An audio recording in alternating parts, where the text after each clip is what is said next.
Hello, good evening every one. എല്ലാവർക്കും സുഖാണെന്ന് വിശ്വസിക്കുകയാണ്. ഞാൻ റഹ്മത്ത്, വിൻബിൾ അക്കാദമിയുടെ കീഴിൽ സംഘടിപ്പിക്കുന്ന പ്രീ വെബിനാറിന്റെ മറ്റൊരു എപ്പിസോഡിലേക്ക് എല്ലാവർക്കും ഹൃദ്യമായ സ്വാഗതം. ദിനേന എന്നോണം നമ്മൾ വ്യത്യസ്തമായിട്ടുള്ള വെബിനാറുകൾ നടത്തി വരുന്നു. സോ ഇതിലൂടെ നമ്മൾ എല്ലാവരും മാറ്റം ആഗ്രഹിക്കുന്നവരാണ്. നമ്മുടെ ലൈഫിലാണെങ്കിലും നമ്മുടെ കരിയറിലാണെങ്കിലും നമ്മൾ ഒരുപാട് അപ്ഡേറ്റഡ് ആവണം, ഒരുപാട് നോളജുകൾ നമ്മളിലേക്ക് വരണം. അങ്ങനെ നമ്മൾ എപ്പോഴും അപ്ഡേറ്റഡ് ആയിരിക്കാൻ ആഗ്രഹിക്കുന്നവരാണ്. അതുകൊണ്ട് തന്നെ ഇത്തരത്തിലുള്ള വെബിനാറുകളിലൂടെ നമ്മളിലേക്ക് ഒരുപാട് നോളജുകൾ വന്നെത്തുന്നു. അത് നമ്മുടെ ലൈഫിലും നമ്മുടെ കരിയറിലും ഒക്കെ സ്കിൽഡ് ആവാനും ഒന്നും കൂടി കോൺഫിഡന്റ് ആവാനും ഒക്കെ ഹെൽപ്പ് ചെയ്യുന്നു എന്നുള്ളതാണ്. സോ അത്തരത്തിൽ നമ്മൾ ഇന്നും വളരെ പ്രാധാന്യമുള്ള ഒരു ടോപ്പിക് തന്നെയാണ് സെലക്ട് ചെയ്തിട്ടുള്ളത്. Relevance of recurrent stages of social development എന്നുള്ളതാണ് ഇൻ എഡ്യൂക്കേഷൻ എന്നുള്ള വളരെ പ്രാധാന്യമുള്ള കാലിക പ്രസക്തമായിട്ടുള്ള ഒരു ടോപ്പിക്കാണ് മാം സെലക്ട് ചെയ്തിട്ടുള്ളത്.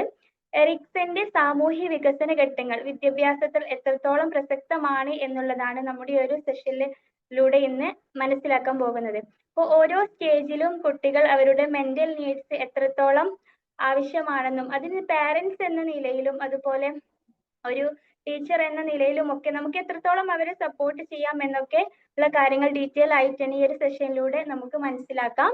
സോ നമ്മുടെ ഇന്നത്തെ ഒരു സെഷൻ ലീഡ് ചെയ്യുന്നത് ഇഷ ഇസ്മായിൽ മാം ആണ്. മാം ഒരു കൗൺസിലിംഗ് സൈക്കോളജിസ്റ്റ് ആണ്, വൊക്കേഷണൽ ഹയർ സെക്കൻഡറി സ്കൂൾ ടീച്ചറാണ്, അതോടൊപ്പം നല്ലൊരു ട്രെയിനർ കൂടിയാണ്. നമ്മുടെ വിൻബിൾ അക്കാദമിയിൽ തന്നെ സൈക്കോളജിക്കൽ ഫസ്റ്റ് എയ്ഡ് എന്നുള്ള ഒരു 5 days വർക്ക്ഷോപ്പ് മാം സ്റ്റാർട്ട് ചെയ്യാൻ ഉദ്ദേശിക്കുന്നു. മറ്റന്നാൾ, അതായത് നവംബർ 15th നമ്മൾ ആ 5 days വർക്ക്ഷോപ്പ് സ്റ്റാർട്ട് ചെയ്യുന്നത്. സോ നമ്മുടെ ഈ ഒരു മനോഹരമായ ടോപ്പിക്കിന് നമുക്ക് ഇവിടെ തുടക്കം കുറിക്കാം. അപ്പോൾ പറ്റുന്നവരൊക്കെ ഒന്ന്, ബുദ്ധിമുട്ടില്ലെങ്കിൽ എല്ലാവരും ഒന്ന് വീഡിയോ ഓൺ ചെയ്ത് സെഷൻ അറ്റൻഡ് ചെയ്യുക.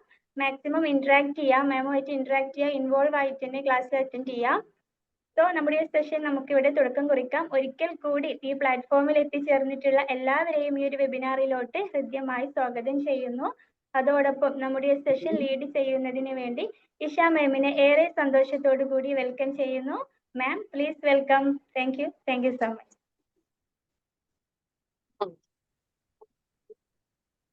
Thank you so much, Rahmat. Thank you, Vibble, for giving me this opportunity. അപ്പോൾ എല്ലാവർക്കും ശരിക്കും കേൾക്കാലോ അല്ലെ? ഓഡിബിൾ അല്ലേ? ഓക്കെ. അപ്പൊ ഈ ഒരു വെബിനാർ എറിക് എറിക്സന്റെ ഒരു പ്രാധാന്യം എന്താണെന്ന് വെച്ചാൽ സൈക്കോസോഷ്യൽ ഡെവലപ്മെന്റിന്റെ 8 സ്റ്റേജസ്, ഒരു മനുഷ്യന്റെ ജീവിതത്തിൽ സൈക്കോസോഷ്യൽ ഡെവലപ്മെന്റിന്റെ 8 സ്റ്റേജസ് ആണ് എറിക് എറിക്സൺ നമുക്ക് ലിസ്റ്റ് ചെയ്ത് തന്നിട്ടുള്ളത്. അപ്പൊ ഞാനിത് പറയുന്ന ഈ ഒരു ക്ലാസ് എടുക്കാൻ കാരണം എന്താണെന്ന് ചോദിച്ചാല്, ഞാൻ for the last 25 years I have been teaching. ഞാൻ ടീച്ച് ചെയ്യുന്നുണ്ട്.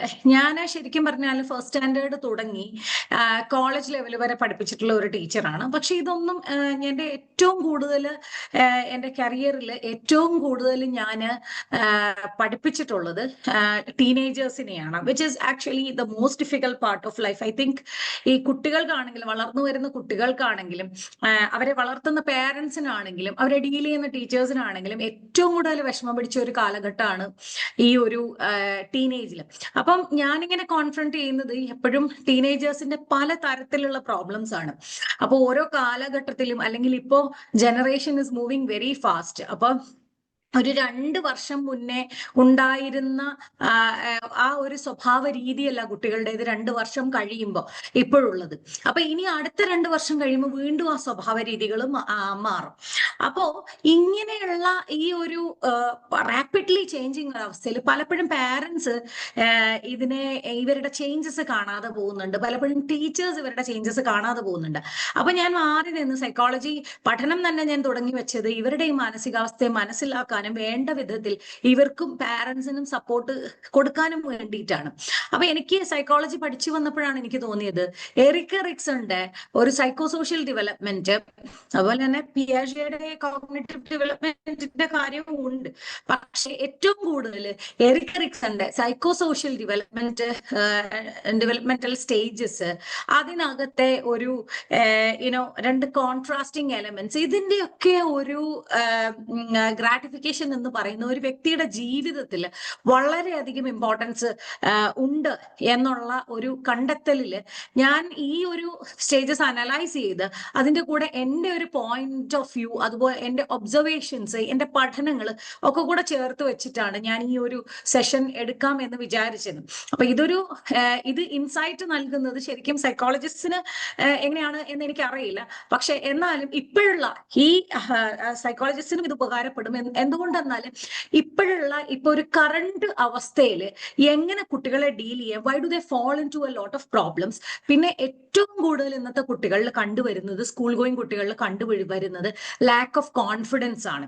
അപ്പൊ അതായത് മുന്നോട്ട് വരാനും അതുപോലെ തന്നെ എന്തെങ്കിലും ചെയ്യാനും ഒക്കെ അവർക്ക് ഭയങ്കര മടിയാണ്. ഇപ്പൊ വീടുകളിൽ തന്നെയാണെങ്കിലും നമ്മുടെ കൂടെയുള്ള കൊളീഗ്സ് വരെ പറയുന്നുണ്ട് അവരുടെ ഒരു ജെൻഡർ ജസ്റ്റിസ്, ഒരു ജെൻഡർ ഇക്വിറ്റി എന്ന് പറയുന്ന സാധനങ്ങളൊക്കെ, കാര്യം അവരതിൽ വിശ്വസിക്കുന്നുണ്ടെങ്കിൽ പോലും അവരുടെ കുട്ടികൾ അത് ചെയ്യാൻ തയ്യാറാകുന്നില്ല എന്നൊക്കെ പറയാറുണ്ട്. അപ്പൊ ലാർജ്ലി ഞാൻ നോക്കുമ്പോ അപ്പൊ എനിക്കിതൊരു ഇന്ററാക്റ്റീവ് സെഷൻ ആയിട്ടാണ് വേണ്ടത്. കാരണം എന്താന്ന് ചോദിച്ചാല് ഞാൻ വർക്ക് ചെയ്യുന്ന ഒരു ഗവൺമെന്റ് സ്കൂളിലാണ്. അപ്പൊ ഞാൻ ഡീൽ ചെയ്യുന്നത് ആ ഒരു വളരെ എക്കണോമിക്കലി ബാക്ക്വേർഡ് ആയിട്ടുള്ള ആൾക്കാരുണ്ട് അതിനകത്ത്. അതുപോലെ തന്നെ എഡ്യൂക്കേഷണലി ബാക്ക്വേർഡ് ആയിട്ടുള്ള ആളുകളാണ് ഏറ്റവും കൂടുതൽ എൻ്റെ മുന്നിലിരിക്കുന്ന ഒരു ക്രൗഡിലുള്ളത്. അപ്പൊ അവരുടെ പ്രോബ്ലംസ് ആണ് ഞാൻ ലാർജ്ലി അനലൈസ് ചെയ്തത്. പിന്നെ എൻ്റെ കുട്ടികളുടെ കൂട്ടുകാരുടെ കുട്ടികളുടെ ഇതൊക്കെ ഞാൻ ഒന്ന് അനലൈസ് ചെയ്തപ്പോൾ കണ്ടെത്തിയ ചില കാര്യങ്ങൾ എന്തൊക്കെയാണ് ഇനി വേണ്ടത്. ഇവിടെ ഒരു എന്താ പറയുക, ഒരു ഗ്യാപ്പ് ഫില്ല് ചെയ്യാൻ എന്തൊക്കെയാണ് വേണ്ടത്. നമ്മൾ എറിക്സൺ പറഞ്ഞത് എന്താണ്, പക്ഷെ what is going on now, what practice is going on now, what changes should be there in the educational scenario and the parenting scenario എന്നുള്ള ഒരു പോയിന്റ് ഓഫ് വ്യൂയിലാണ് ഞാൻ ഈ ക്ലാസ് എടുക്കാനായിട്ട് ഉദ്ദേശിക്കുന്നത്. അപ്പോൾ പലർക്കും ഒരുപാട് ഇവിടെ ഇരിക്കുന്ന എല്ലാവരും തന്നെ അത്യാവശ്യം നല്ല എഡ്യൂക്കേറ്റഡ് ആയിട്ടുള്ള, നല്ല എൻലൈറ്റൻഡ് ആയിട്ടുള്ള ഒരു ക്രൗഡാണ്. അപ്പൊ നിങ്ങൾക്ക് എത്രത്തോളം ഇത് ഉപകാരപ്രദമാകും എന്ന് എനിക്കറിയില്ല. പക്ഷെ ഒരു കാര്യം എനിക്കറിയാം, നിങ്ങളിൽ നിന്നുള്ള ഇൻപുട്സ് എൻ്റെ ഒരു നോളജ് വർദ്ധിപ്പിക്കുവാനും അതുപോലെ കുട്ടികളുടെ വെൽബീയിങ്ങിനായിട്ട് എനിക്ക് കൂടുതൽ പ്രവർത്തിക്കാനും ഉതകുന്നതാവും എന്ന് എനിക്ക് വിശ്വാസമുണ്ട്. അതുകൊണ്ട് I plead that you should also interact with me. Interactive ആയിട്ടുള്ള ഒരു സെഷനാണ് ഞാൻ പ്രതീക്ഷിക്കുന്നത്. ഓക്കെ, നമുക്ക് ആദ്യം തന്നെ എറിക് എറിക്സന്റെ ഒരു തിയറി എന്താണെന്ന് നോക്കാം. അതിന്റെ ഒരു ഡിവിഷൻ നമുക്ക് ആദ്യമായിട്ട് നോക്കാം.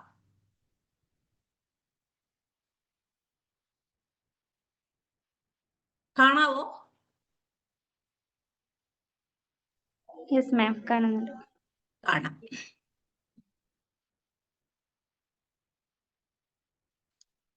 ഓക്കെ, അതിനകത്ത് സ്ലൈഡൊന്നും ഒത്തിരി ഇല്ല. ഞാൻ ഇങ്ങനെ ഈ ഒരു എന്താ പറയുന്ന ഒന്ന് അതിലേക്ക് ഒരു ഇൻസൈറ്റ് എന്നുള്ള രീതിയിൽ ഞാൻ നിങ്ങൾക്ക് കാണിച്ചു തന്നു എന്നുള്ളതേ ഉള്ളൂ. Okay, Erik Erikson's stages of psychosocial development. Okay, അപ്പൊ ഇതിനകത്ത് കുറച്ച് its relevance in education and parenting എന്നുള്ള ഒരു വിഷയമാണ് ഞാൻ എടുത്തിരിക്കുന്നത്. ഈ ഒരു എറിക്സൺ നോട്ട് ചെയ്ത സ്റ്റേജസ്, അതിന്റെ പ്രത്യേകതകൾ, അതിന് എത്രത്തോളം നമ്മുടെ എഡ്യൂക്കേഷണൽ സിനാരിയോയിൽ അല്ലെങ്കിൽ നമ്മുടെ പാരന്റിങ് സിനാരിയോയിൽ എത്രത്തോളം ഇമ്പോർട്ടൻസ് ഉണ്ട് എന്നുള്ള ഒരു കാര്യമാണ്. അപ്പൊ എറിക് എറിക്സൺ ഈ ഒരു എന്താണ് 1902 തൊട്ട് 1994 വരെ ഉള്ള ഒരു സൈക്കോളജിസ്റ്റ് ആൻഡ് സൈക്കോ അനലിസ്റ്റ് ആണ്. അപ്പോൾ ഒരു 8 പ്രീ ഡിറ്റർമിൻഡ് സ്റ്റേജസ് അതിലാണ് ഒരു മനുഷ്യന്റെ ലൈഫിനെ എന്ന് പറയുന്നതിനെക്കാട്ടിലും അധികം മനുഷ്യന്റെ ഡെവലപ്മെന്റ് സ്റ്റേജസിനെ ഒരു 8 സ്റ്റേജസ് ആയിട്ടാണ് പറഞ്ഞിരിക്കുന്നത്. അവരുടെ ഏജ് അനുസരിച്ച്, അതിൻ്റെ ഒരു സൈക്കോസോഷ്യൽ ആസ്പെക്ട് അനുസരിച്ച് എന്താ പറയുന്നത്, ഒരു 8 സ്റ്റേജസ് ആയിട്ട്. അപ്പൊ 8 സ്റ്റേജസിലും അദ്ദേഹം പറയുന്നത് മനസ്സിന്റെ ഉള്ളില് ഒരു ഒപ്പോസിങ് ഫോഴ്സസിന്റെ രണ്ട് വിരുദ്ധമായ അല്ലെങ്കിൽ രണ്ട് വിരുദ്ധ ഘടകങ്ങളുടെ ഒരു കോൺഫ്ലിക്റ്റ് മനുഷ്യന്റെ മനസ്സിനുള്ളിൽ നടക്കുന്നുണ്ട് എന്നുള്ളതാണ്. സൈക്കോസോഷ്യൽ ആസ്പെക്ട് അങ്ങനെയാണ്. അപ്പൊ ആ ഒരു കോൺഫ്ലിക്റ്റ് ആണ്, വിത്ത് സൈഡ് വിൻസ് എന്നുള്ള ആ ഒരു കോൺഫ്ലിക്റ്റ് ആണ് അയാളുടെ പേഴ്സണാലിറ്റിയും അയാളുടെ സോഷ്യൽ ഫങ്ഷനിങ്ങും ഒക്കെ ഡിറ്റർമിൻ ചെയ്യുന്നത് എന്നാണ് എറിക്സൺ പറയുന്നത്. ഓക്കെ. അപ്പൊ എനിക്കിത് നോക്കിയപ്പോൾ വളരെ ഈ ഒരു കോണ്ടെക്സ്റ്റിൽ, നമ്മളൊരു പ്രാക്ടിക്കൽ കോണ്ടെക്സ്റ്റിൽ ഇതൊന്ന് വെച്ച് നോക്കുമ്പോൾ വളരെയധികം പ്രാക്ടിക്കലായിട്ടും വളരെയധികം ശരിയായിട്ടും എനിക്ക് തോന്നി. ഓക്കെ, അതുകൊണ്ടാണ് ഞാൻ നിങ്ങൾക്ക് ഈ ക്ലാസ് എടുക്കാനായിട്ട് തീരുമാനിച്ചത്. ഓക്കെ, ഇനി നമുക്ക് ഈ 8 സ്റ്റേജസ് ഏതൊക്കെയാണെന്ന് നമുക്കൊന്ന് ഓടിച്ചൊന്ന് നോക്കാം. ആദ്യത്തേത് ട്രസ്റ്റ് വേഴ്സസ് മിസ്ട്രസ്റ്റ് ആണ്. അത് ഇൻഫൻസി ടു 1 ഇയർ ആണ്. ഓക്കെ, അതായത് ഈ കുട്ടിക്ക് can I trust the world എന്നുള്ള ഒരു ക്വസ്റ്റ്യൻ മനസ്സിലുണ്ട്. Can I trust the world എന്നുള്ളതാണ് കുട്ടിയുടെ ഒരു കൺസേൺ എന്ന് പറയുന്നത്. അതിനകത്ത് നിന്ന് വരുന്ന ഒരു വേർച്യു, കുട്ടിക്ക് കിട്ടുന്ന ഒരു വേർച്യു ഹോപ്പാണ്. അതായത് ആ ഒരു കോൺഫ്ലിക്റ്റ് അവിടെ ഒരു ഫുൾഫിൽ ചെയ്ത് പോയിട്ടുണ്ടെങ്കിൽ, ആ സ്റ്റേജ് ഒന്ന് ഫുൾഫിൽ ചെയ്ത് പോയിട്ടുണ്ടെങ്കിൽ അതിൽ ഒരു വാല്യൂ ബേസിലേക്ക് ആഡ് ചെയ്യപ്പെടുന്ന ഒരു എലമെന്റ് എന്ന് പറഞ്ഞാൽ കുട്ടിക്ക് ഹോപ്പാണ്. The child has good hopes of the world. Okay, ഇനി രണ്ടാമത്തെ autonomy versus shame and doubt ആണ്. അതൊരു ടോഡ്ലർഹുഡിലാണ് വരുന്നത്, 1 to 3 years. അപ്പൊ ഈ conflicting autonomy versus shame and doubt ആണ്. 1 to 3 years. Can I do ആണ് ഇവിടെ വരുന്ന ഒരു കീ ക്വസ്റ്റ്യൻ. അപ്പൊ ഇങ്ങനെ അത് ഫുൾഫിൽ ചെയ്താൽ അവിടെ കുട്ടിക്ക് കിട്ടുന്നത് വില്ലാണ്, വിൽ പവർ ആണ്. ഓക്കെ, കാണാമോ? Is there any disturbance? Hello? കാണാം. ഓക്കെ, ഇനി വരുന്നത് ഇനീഷ്യേറ്റീവ് വേഴ്സസ് ഗിൽറ്റ് ആണ്. ഇത് വരുന്നത് പ്രീ സ്കൂൾ ഏജിലാണ്, 3 to 6 years. The key question in the child's mind is it okay to take initiative? ഇവിടെയാണ് ശരിക്കും ലീഡർഷിപ്പും കാര്യങ്ങളും ഒക്കെ കുട്ടിക്ക് ഡെവലപ്പ് ചെയ്യുന്നത്. The virtue, purpose, that is the child starts having a purpose in life. പിന്നെ വരുന്നത് industry versus inferiority ആണ്. Industry എന്ന് പറയുമ്പോൾ ഇവിടെ ഹാർഡ് വർക്ക് ആണ് ഉദ്ദേശിക്കുന്നത്. Can I be competent? അപ്പൊ കുട്ടിയുടെ 6 to 12 years കുട്ടിയുടെ ഏറ്റവും വലിയ പ്രശ്നം ഞാൻ കോമ്പീറ്റന്റ് ആണോ അല്ലയോ എന്നുള്ളതാണ്. അപ്പൊ ഇവർ കിട്ടുന്ന ഒരു വേർച്യു കോമ്പീറ്റൻസ് ആണ്. പിന്നെ വേറൊന്ന് ഐഡന്റിറ്റി വേഴ്സസ് റോൾ കൺഫ്യൂഷൻ ആണ്. Adolescence 12 to 18 years. ഇവിടെ ഒരു കീ ക്വസ്റ്റ്യൻ എന്ന് പറയുന്നത് who am I and where am I going. Virtue വരുന്നത് ഫിഡിലിറ്റി ആണ്. ഫിഡിലിറ്റി എന്ന് പറയുന്നത് വിശ്വസ്തതയാണ് വരുന്നത്. Okay, next one is intimacy versus isolation. അത് ഒരു യങ് അഡൾട്ട്ഹുഡിലാണ്, 18 to 40 years ഒരു ഇന്റിമസി കിട്ടിയിരിക്കണം. ഇല്ലെങ്കിൽ ഉള്ള ഒരു പ്രശ്നം എന്ന് പറഞ്ഞാൽ ഐസൊലേഷൻ ആണ്. Can I form close relationships issues ഒക്കെ ഇങ്ങനെ ത്രൈവ് ചെയ്യുന്നത് ഈ ഒരു സമയത്താണ്. ഇഷ്യൂസും എല്ലാം വരുന്നത്, അതുപോലെ ട്രസ്റ്റ് ഇഷ്യൂസ് ഒക്കെ വരുന്നത് ഈ ഒരു സമയത്താണ്. ഇനി ജനറേറ്റിവിറ്റി വേഴ്സസ് സ്റ്റാഗ്നേഷൻ ആണ്. Middle adulthood 40 to 65 years. The key question in a person's mind is can I contribute to the world? Am I useful to the world എന്നുള്ളതാണ്. അപ്പൊ വേർച്യു പിന്നെ ഇത് ഫുൾഫിൽ ചെയ്ത് പോയാൽ അവർക്ക് കിട്ടുന്ന വേർച്യു കെയർ ആണ്. They become very caring. അങ്ങനെയാണ്. പിന്നെ വരുന്നത് അഡൾട്ട്ഹുഡിൽ 65+ years ഇന്റഗ്രിറ്റി വേഴ്സസ് ഡിസ്പെയർ ആണ്. Was my life meaning full എന്നുള്ള ക്വസ്റ്റ്യൻ മനസ്സിലുണ്ടാവുന്നു. പക്ഷെ ഇവരുടെ വേർച്യു എന്ന് പറഞ്ഞാൽ വിസ്ഡം ആണ്. If they feel that they have been useful for the world, they call themselves vice. അപ്പൊ ഈ ഒരു സാധനങ്ങൾ, ഈ ഒരു കോൺഫ്ലിക്റ്റുകൾ, ഈ ഒരു 8 കോൺഫ്ലിക്റ്റിംഗ് തിങ്സ് എപ്പോഴും ഇത് രണ്ടും തമ്മിലുള്ള ഒരു കോൺഫ്ലിക്റ്റ് എപ്പോഴും ഒരു മനുഷ്യന്റെ ഉള്ളിൽ, ഈ ഓരോ സ്റ്റേജിലും ഒരു മനുഷ്യന്റെ ഉള്ളിൽ ഇങ്ങനെ എന്താണ് അതിങ്ങനെ നിലനിൽക്കുകയാണ്. ഓക്കെ, ഇനി ഇതിന്റെ ഒരു കീ കോൺസെപ്റ്റ്സ് എന്ന് പറയുന്നത്, ഈ ഡെവലപ്മെന്റ് എന്ന് പറയുന്നത് ഒരു വളരെ നാച്ചുറൽ ആയിട്ടുള്ള സീക്വൻസിലാണ് പോകുന്നത്. അപ്പൊ ഓരോ സ്റ്റേജും 1 by 1 ആയിട്ട് ഇങ്ങനെ പോയിക്കൊണ്ടിരിക്കും. ഇതേ സീക്വൻസിൽ ഇങ്ങനെ പോയിക്കൊണ്ടിരിക്കും. അപ്പൊ ഇതേ സീക്വൻസിൽ ഈ ഓരോ സ്റ്റേജും പോയിക്കൊണ്ടിരിക്കുമ്പോൾ ഇവിടെ വരുന്ന ഒരു പ്രശ്നം എന്താന്ന് ചോദിച്ചാല്, ആദ്യത്തെ ഒരു സ്റ്റേജിൽ ഫുൾഫിൽമെന്റ് കിട്ടിയില്ലെങ്കിൽ, കിട്ടിയിട്ടുണ്ടെങ്കിൽ that will be the building story, edifice, അല്ലെങ്കിൽ അതിന്റെ ഒരു ബേസ് ആവും രണ്ടാമത്തെ സ്റ്റേജിന്റെ ഒരു ബേസ് ആയിട്ട് വരുന്നത് ആദ്യത്തെ സ്റ്റേജാണ്. അതായത് each stage actually built upon the other stage, അല്ലെങ്കിൽ ആ ഒരു പ്രീവിയസ് സ്റ്റേജിലാണ് ഇത് ബിൽറ്റ് അപ്പോൺ ചെയ്യുന്നത്. ഓക്കെ, ഇനി successful resolution, that means it leads to development of core virtue and psychological strength. ഒരു വ്യക്തിക്ക് സൈക്കോളജിക്കൽ സ്ട്രെങ്ത്തും അയാളുടെ ഉള്ളിലുള്ള വേർച്യൂസ്, അയാളുടെ ഉള്ളിലുള്ള മൂല്യബോധം, ഇതൊക്കെ കിട്ടുന്നത് ഇതിന്റെ ഒരു സക്സസ്ഫുൾ റെസൊല്യൂഷൻ ഈ കോൺഫ്ലിക്റ്റ് സോൾവ് ചെയ്ത് കഴിയുമ്പോഴാണ്. The decisive factor is which side wins. രണ്ട് സൈഡ് ഉണ്ട്, അപ്പൊ വിച്ച് സൈഡ് വിൻസ് എന്നുള്ളതാണ് ആ ഒരാളുടെ പേഴ്സണാലിറ്റിയുടെ ഒരു decisive factor. How his integrity is shaped upon, അയാളുടെ ഇന്റഗ്രിറ്റി, അയാളുടെ കൺവിക്ഷൻ എങ്ങനെയാണ് ഷേപ്പ് അപ്പോൺ ആയിരിക്കുന്നത്. ഇതൊക്കെ ബേസ് ആവുന്നത് ഈ ഒരു സ്റ്റേജിലുള്ള ഓരോ കോൺഫ്ലിക്റ്റുകളും എങ്ങനെ അയാൾ വിജയിച്ചു, അല്ലെങ്കിൽ ഏത് വേർച്യൂ, ഏത് സൈഡ് വിജയിച്ചു എന്നതിനെ ആസ്പദമാക്കിയിട്ടിരിക്കും. ഓക്കെ, ഇനി ഇവർക്ക് അൺറിസോൾവ്, ഈ കോൺഫ്ലിക്റ്റ് അൺറിസോൾവ്ഡ് ആയിട്ടുണ്ട്. ഇതിന്റെ പോസിറ്റീവ് ആസ്പെക്ട് വരുമ്പോഴാണ്, ജയിക്കുമ്പോഴാണ് ഇത് റിസോൾവ്ഡ് ആണെന്ന് നമുക്ക് പറയാൻ കഴിയുന്നത്. അതേസമയം ഇതിന്റെ നെഗറ്റീവ് ആസ്പെക്ട് വിജയിച്ചു കഴിഞ്ഞാൽ the conflict will remain unresolved. അപ്പൊ ഇതിനെ എന്താന്ന് വെച്ചാൽ ഞാൻ നേരത്തെ പറഞ്ഞു, each stage is the building stone of the coming stage. Next വരുന്ന സ്റ്റേജിന്റെ ഒരു ബിൽഡിംഗ് സ്റ്റോൺ ആണ് ആദ്യത്തെ സ്റ്റേജ്. അപ്പോ ഇതിങ്ങനെ അൺറിസോൾവ്ഡ് ആയിട്ട് കഴിയുമ്പോൾ, ആദ്യത്തെ സ്റ്റേജിൽ ഒരു അൺറിസോൾവ്ഡ് ആയിട്ട് കഴിയുകയാണെങ്കിൽ അടുത്ത സ്റ്റേജിനെയും ഇത് ബാധിക്കും. അപ്പൊ ലേറ്റസ്റ്റ് സ്റ്റേജ്, അപ്പൊ പേഴ്സണാലിറ്റിയാണ്, ഒരു മനുഷ്യന്റെ പേഴ്സണാലിറ്റിയാണ് ശരിക്കും ഈ കാര്യങ്ങൾ, ഇത് റിസോൾവ്ഡ് അല്ലെങ്കിൽ ബാധിക്കുന്നത് ഒരു മനുഷ്യന്റെ പേഴ്സണാലിറ്റിയാണ്. അപ്പൊ ഈ ഒരു കോൺഫ്ലിക്റ്റുകൾ, നമ്മൾ ഈ പഠിച്ച ഈ ഒരു ട്വിൻ ആയിട്ടുള്ള ട്വിൻ കോൺസെപ്റ്റുകൾ, ഈ രണ്ട് കോൺസെപ്റ്റുകളും അല്ലെങ്കിൽ സെൽഫ് കോൺട്രഡിക്ടറി ആയിട്ടുള്ള, മ്യൂച്വലി കോൺട്രഡിക്ടറി ആയിട്ടുള്ള ഈ രണ്ട് കോൺസെപ്റ്റുകൾ, ഇതിന്റെ ഫുൾഫിൽമെന്റിനെ അനുസരിച്ചാണ് ഒരാളുടെ പേഴ്സണാലിറ്റി ഡെവലപ്പ് ചെയ്യുന്നത്. It decides whether the person is a fulfilled person, whether the person is a confident person, whether the person has the right kind of self concept and self esteem. അപ്പൊ ഇതിനെ ആശ്രയിച്ചാണ് ഇരിക്കുന്നത്. ഇപ്പൊ തന്നെ എനിക്ക് തോന്നുന്നു ഒരു ചെറിയ ഒരു അതിനകത്തേക്കുള്ള ഒരു ഇൻഡിക്കേഷൻ നിങ്ങൾക്ക് കിട്ടിയിട്ടുണ്ടായിരിക്കും, what happens with the children of today. അപ്പൊ എനിക്ക് ഇതിനകത്ത് എന്തെങ്കിലും ഒരു കാര്യം ചോദിക്കാനുണ്ടോ നിങ്ങൾക്ക്?